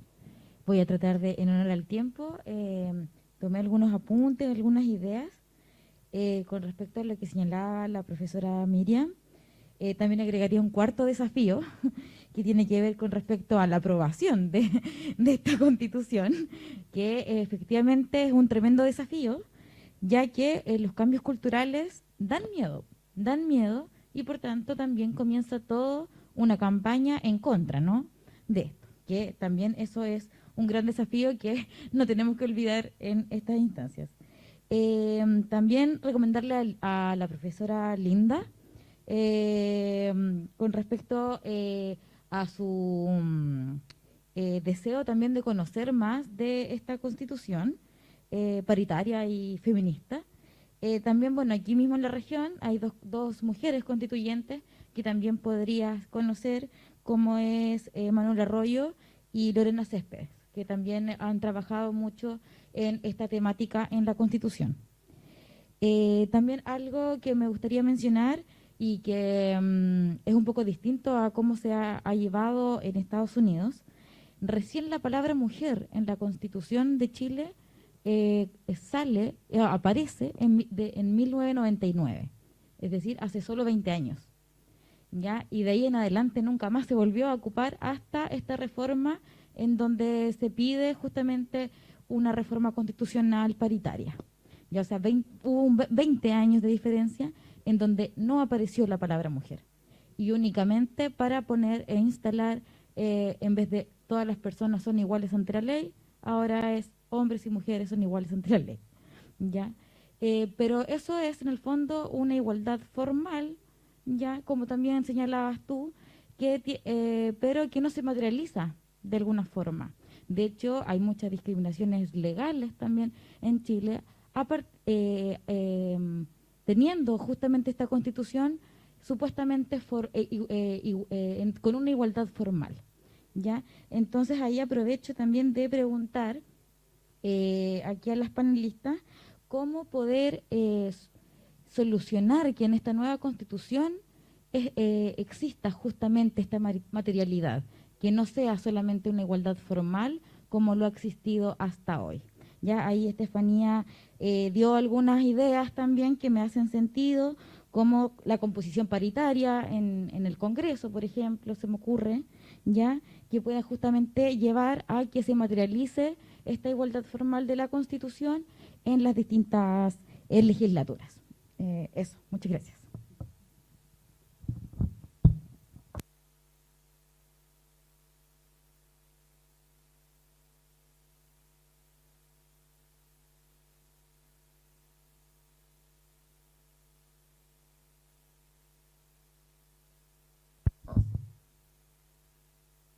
Tengo una pregunta para la doctora Linda. Tenía unos apuntes aquí y me quedó la duda. Si bien ese rechazo social que ha sufrido la población negra ha sido histórico, y también se sabe que hay una universalidad respecto a los derechos humanos, entonces, ¿hay alguna garantía para que se cumplan estas disposiciones después de la ley? No sé si era una ley, no entendí muy bien. Una garantía para que esto se cumpla, una sanción, porque podemos ver que puede ser constitucional y esté una enmienda, pero de ahí a que se cumpla. Y si, aparte de las disposiciones constitucionales en el sistema jurídico estadounidense, ¿hay algo más que mencione o que regule o que desprenda más disposiciones de esa disposición constitucional? Si hay algo más que diga algo más que solo eso.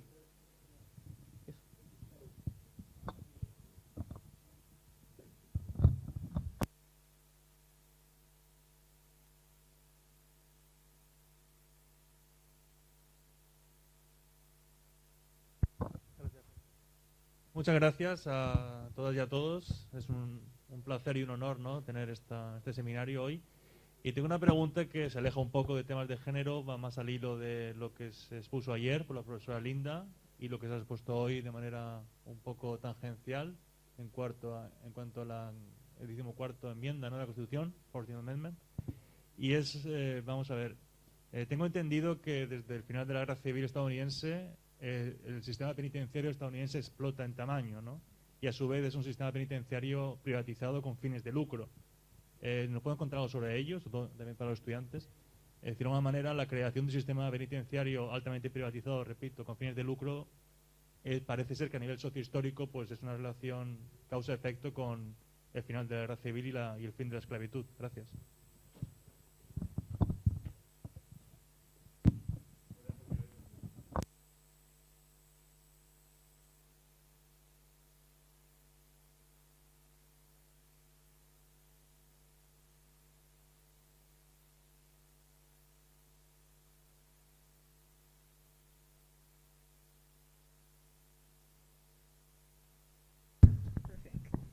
Sure, this is a noisy one.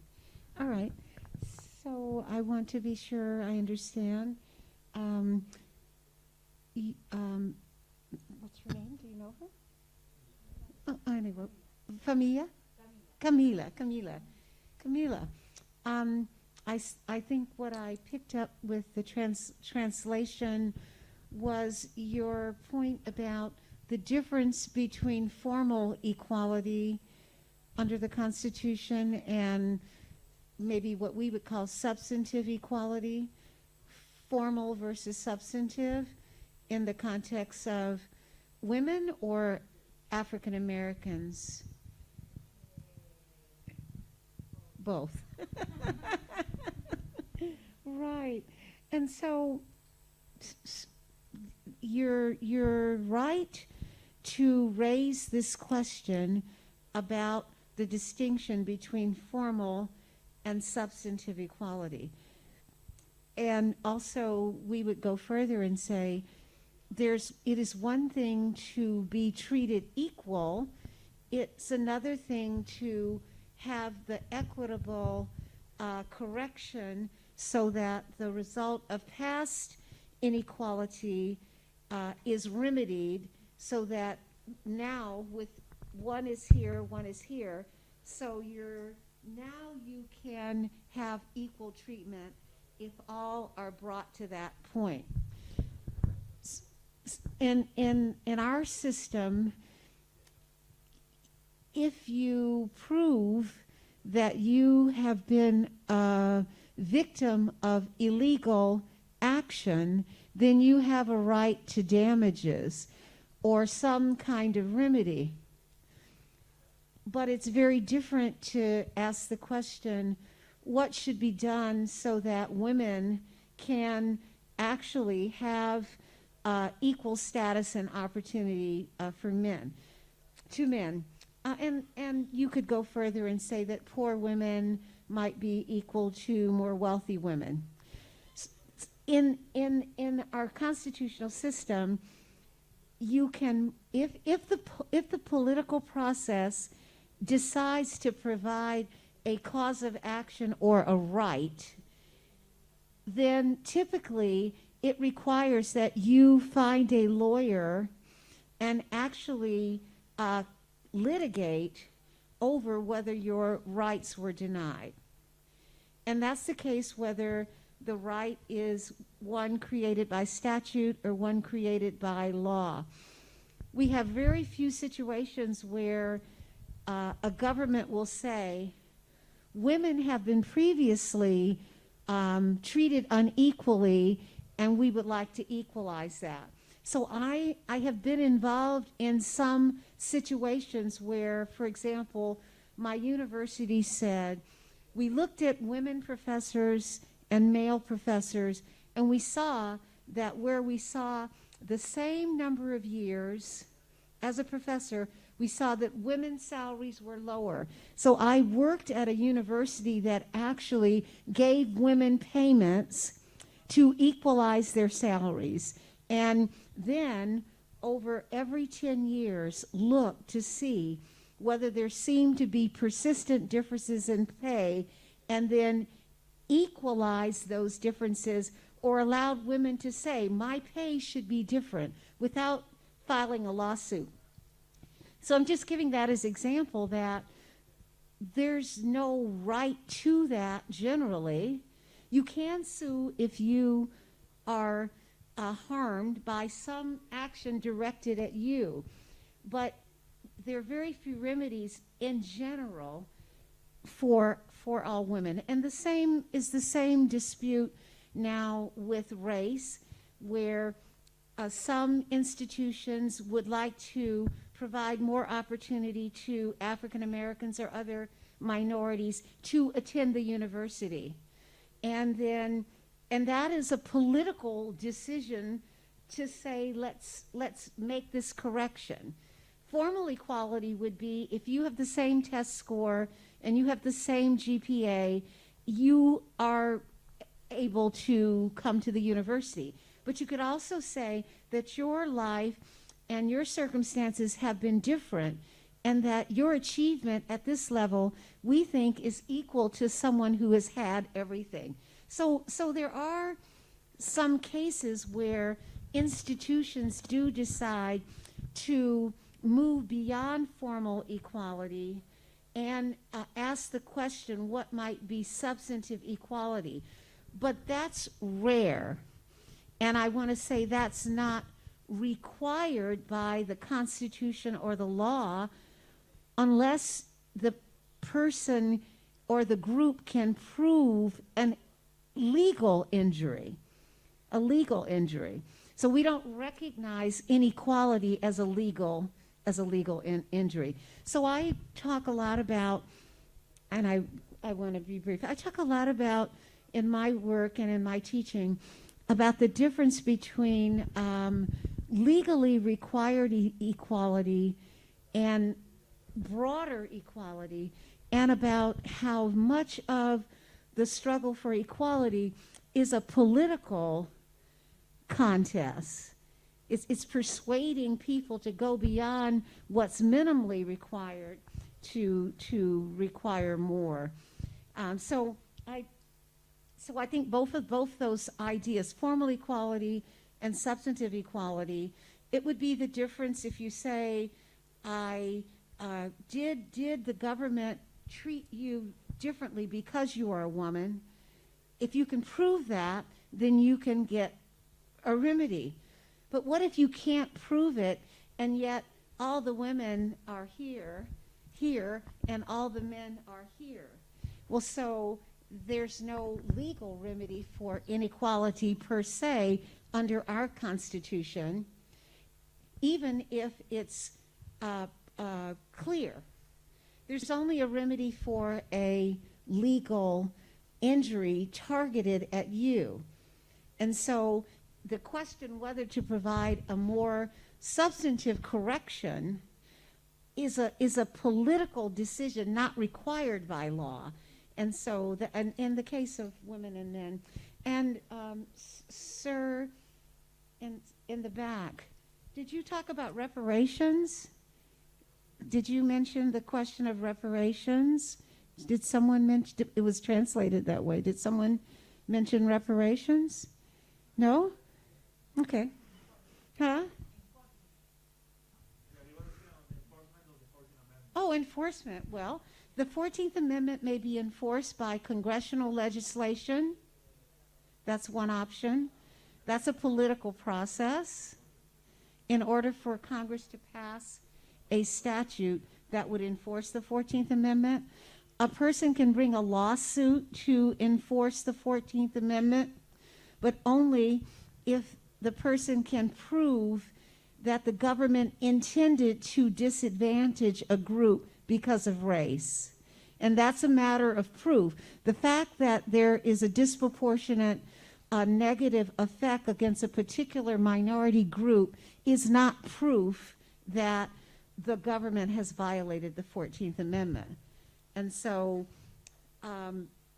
Congress can enforce the 14th Amendment, or a person can go to court to enforce the 14th Amendment. But in both cases, the standards for a constitutional legislation are very high in terms of the Congress demonstrating that it is solving a constitutional problem. And the current Supreme Court looks very, very closely at the evidence, and that's why it decided to strike down an important part of the Voting Rights Act that protected minority groups against legislation that curtailed their rights to vote. So it's either Congress or it's an individual filing a lawsuit. If a government has violated the Constitution, it can voluntarily admit that and undertake a remedy itself, but that is rarely the case, that the government will voluntarily admit that it violated the law. It does happen, but those are the options for the enforcement of the 14th Amendment. And even then, it's only related to private sector discrimination. It's only related, to public sector discrimination, not discrimination in the private sector, not discrimination in private housing or employment, etc. And there was a question about 14th Amendment. I didn't get it. Privacy. What was your question? 14th Amendment? I was asking about the incarceration system in the USA. Mm-hmm. Like apparently there's like a boom in its size after the Civil War. And if there is something about like yesterday you were talking about the controversial neutral policy.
Zulán.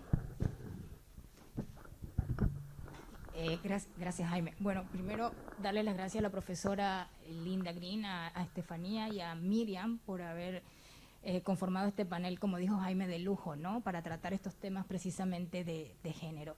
Y yo, Miriam, tú diste unos datos tú dijiste, tienen que retener estos datos, y efectivamente te hice caso y los retuve, ¿no?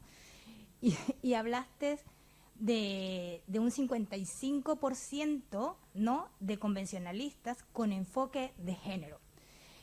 Y yo voy a hacerte una pregunta acerca de la mirada pesimista, de ese 45% que no tiene ese enfoque de género. ¿Tú crees que eso pondría en riesgo realmente el tener una constitución que nosotros añoramos con más enfoque de género y que realmente sea igualitaria y que que todos nos podamos ver allí, ¿no? Un poco lo que tú explicabas, de esta idea en concreto, ¿no? Y no quedarnos en lo de siempre, ¿no? La igualdad, pero para unos y no para todos. Eso, gracias.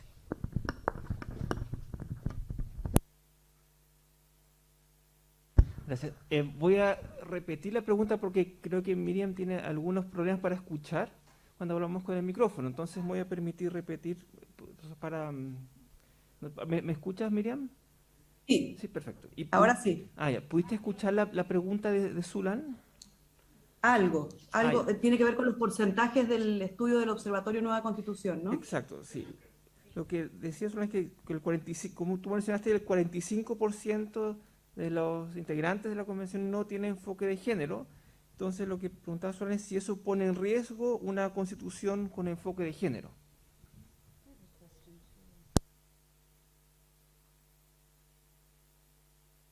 Adelante, Miriam. ¿La puedo responder ahora? Sí, por favor, gracias. Bueno, agradezco mucho la pregunta. Bueno, yo creo que este estudio del año 2021 hacía una suerte de fotografía. El Observatorio Nueva Constitución primero hizo una fotografía sobre todas las candidaturas, las más de 1.500 candidaturas a convencional constituyente, y luego hizo como un zoom a las personas que ya habían sido electas convencionales constituyentes y cómo ellos abordaban la temática de género. Entonces hay un porcentaje que es mayoritario, que tendría como muy presente esta perspectiva de enfoque de género, y un porcentaje que Zulán suma al 45% que probablemente no. Sin embargo, si uno descompone ese número, hay un 60% que en definitiva tiene a la vista un enfoque de género feminista, más un 7% que es pro mujer. Entonces 53 más 7, siempre calculo mal, pero parece que esta cuenta es sencilla, el 60% estaría disponible probablemente a tener contenidos en la nueva Constitución con enfoque de género. Sin embargo, los 2/3 exigen un poco más, son bien exigentes para adoptar normas constitucionales, y en ese sentido la idea del comentario, de la presentación, es que esta relación sobre cuáles eran los derechos que se planteaban antes, incluso de la elección de los convencionales constituyentes, la reorganización del poder que también se planteaba antes de la elección de los convencionales constituyentes, que eran como las demandas de género para la nueva Constitución, ya se van viendo cómo se van transformando en texto constitucional.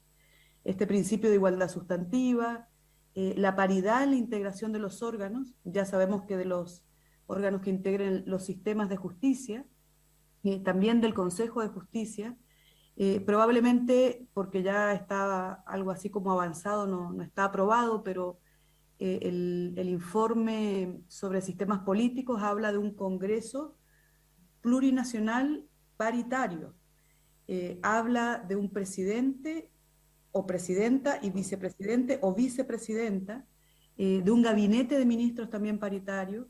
Es decir, que si uno mira la composición de todos los órganos, ya todos dicen que tienen que tener ciertas características como plurinacionalidad y paridad. Y también se han ido delineando derechos súper, yo diría, de los más difíciles de consagrar, como por ejemplo los derechos sexuales y reproductivos. Ya tienen justamente esta entidad de norma constitucional, al menos en el borrador. Así que yo diría que, sin perjuicio de esa mirada inicial, que casi suma el 60%, en el Pleno, si bien se han ido moderando, permitiría que otras cuestiones que tienen que ver con el enfoque de género, como los derechos a los cuidados, como prohibir la violencia de género, como establecer una igualdad salarial, como reforzar una cláusula de igualdad sustantiva entre hombres y mujeres, probablemente van a tener espacio constitucional. Yo siempre soy optimista y espero que así sea, pero ya tenemos indicios de que probablemente transitemos por ese camino. Muchas gracias. Yes, Linda. Professor Hurtado? Dean Hurtado? Yes. Yes. Okay. I'm sorry, I didn't see your name written down, but I'm really excited to hear you. So I wonder, I'm looking forward to reading what's written. So do you have a combined approach to very specific rights on the one hand and a preamble or something that might state the principles of governing and interpretation that would include these basic ideas about gender equality, about respect for human rights? So I'm asking, is there a preamble? The challenge of a great deal of specificity is that you're easily vulnerable to the argument that if it was not specifically stated, it does not exist, which is of course, an argument about interpretation of documents, but it also could apply. I've been very clear about some of the good things and the shortcomings of our Constitution. It's broad, and therefore it's capable of expansion or contraction, it's both, but we haven't taken into account preamble because we recognize that it was restrictive. So I'm just asking, my question is there some broad principle? When you talk, I hear the broad principles that you say are fundamental to this Constitution, but I'm wondering whether there will be a statement of broad principles that are fundamental to this new constitutional order, so that when doubt arises, the principles that judges or the president or the legislature may rely upon would still be available to steer the debate in the direction of the human rights, broad human rights framework that you are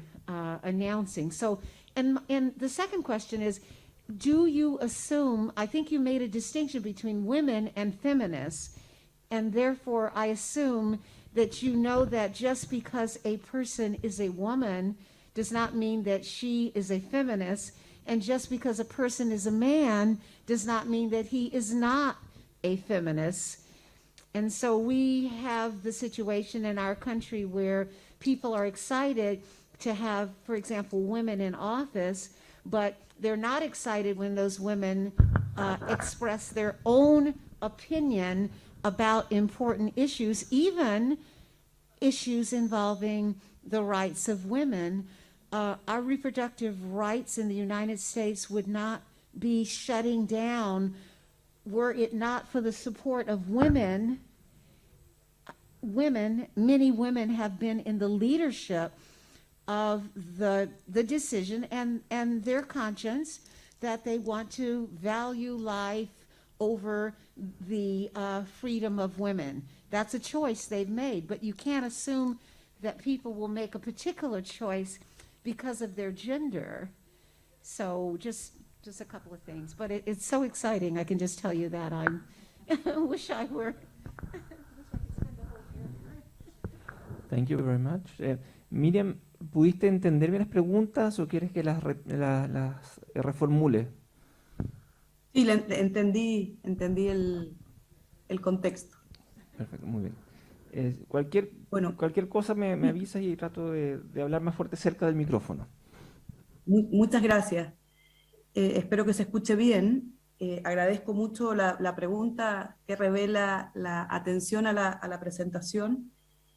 Yo creo que acá tenemos un modelo, se está gestando un modelo de constitución muy distinta a la constitución norteamericana.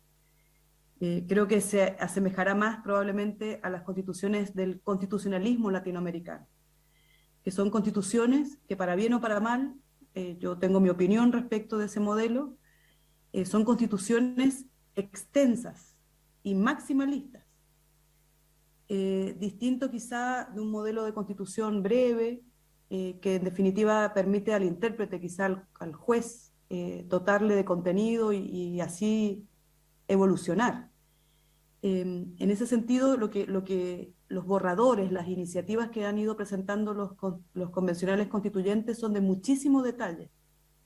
Yo creo que eso va a rigidizar la interpretación futura, porque lo que no esté previsto en esa norma se va a entender que no tiene rango constitucional. Si bien hay mandatos directos al legislador, como por ejemplo concretar la paridad en los órganos del Estado, aquella parte o aquel órgano que no lo diga podría interpretarse más adelante como que no debe integrarse paritariamente. Entonces no hay un principio quizá que diga la paridad, pero sí está previsto a propósito de cada uno de los elementos del Estado. No lo hay todavía, más adelante quizá pueda aprobarse. Entonces, las características que se le van dando a esta Constitución son de artículos muy detallados, de muchos artículos, y además eso va a impactar, por supuesto, en el cómo el legislador asume su función y, por supuesto, también en la interpretación que realicen más adelante los jueces. Hay una pulsión, una voluntad para que muchos temas muy importantes para los convencionales queden previstos en la Constitución. Y la dimensión de género, yo diría que es muy relevante para esta Convención Constitucional. También la de los pueblos originarios. Prácticamente, si uno revisa los comparados de las distintas comisiones, siempre se hacen referencia a paridad y plurinacionalidad. Yo creo que van a ser como los ejes rectores prácticamente de todas las normas de la futura Constitución. Pero insisto que el diseño de la Constitución es un diseño de una Constitución que podría ser extensa, que podría ser muy detallada. Hay una serie de derechos que se ponen, digamos, como vinculados con la ciencia, el conocimiento, la innovación, que probablemente no estén presentes en otras constituciones del mundo, y que quizá ya aprobados en el futuro borrador de texto constitucional sean parte de esta Constitución. Entonces, no me cabe duda que allí el detalle va a estar también en materia de género, y quizá no sea tan evidente en el ámbito de los principios. Todavía no hay una propuesta de borrador, de preámbulo. Quizá la nueva Constitución no tenga preámbulo, pero sí van a haber una serie de principios bien mínimos y luego un desarrollo del resto del articulado muy detallado. Y por supuesto, yo hice la distinción en este estudio de convencionales hombres y mujeres que se declaran feministas, con una agenda feminista, y hay otro grupo que, sin serlo, declaran que estarían dispuestos a aprobar normas que tiendan a una mayor igualdad entre hombres y mujeres. Y a otros, un grupo que es importante, del 23%, que les es indiferente la temática. Pero que en esta dimensión han estado aprobando con los 2/3 las normas que tienen que ver con una Constitución con enfoque de género. Muchísimas gracias a la profesora Enríquez Viñas. Yes. I just have one more. I want to say that even if, of course, you're not going to be able to include everything that comes out of your, what do you call the groups? Out of the drafting groups. What are they called? No, not the convention. So you have the various groups drafting parts of the Constitution. Commissions, yes.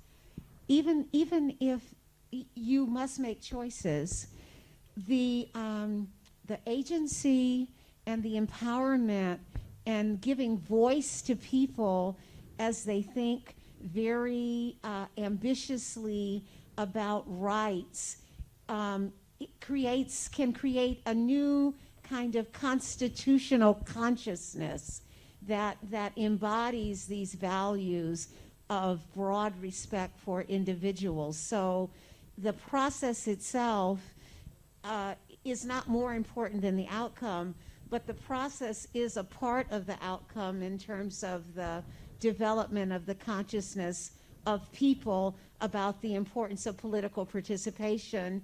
And my understanding is, with everything that has happened in Chile, that outcome is as important as the important final work that you will be able to do.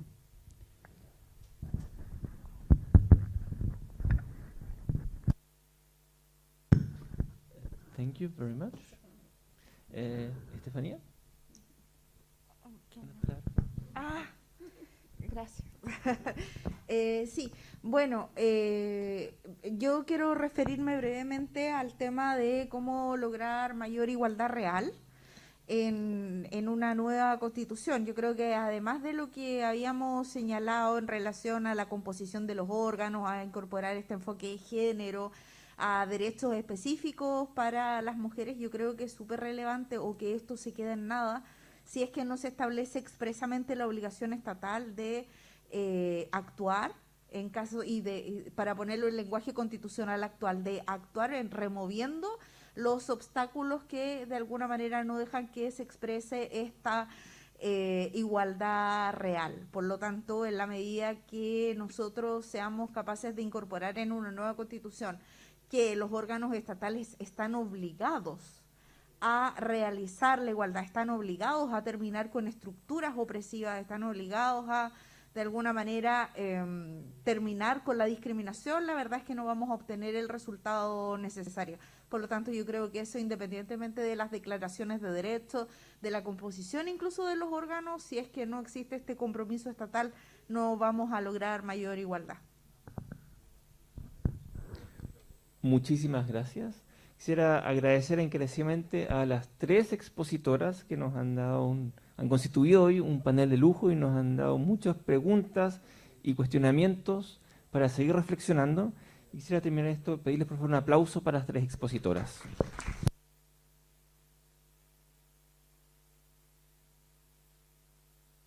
Muchas gracias a todas y a todos por asistir. Ha sido para mí un gusto, un placer y un privilegio poder moderar, y continuaremos mañana con la próxima actividad. Muchísimas gracias.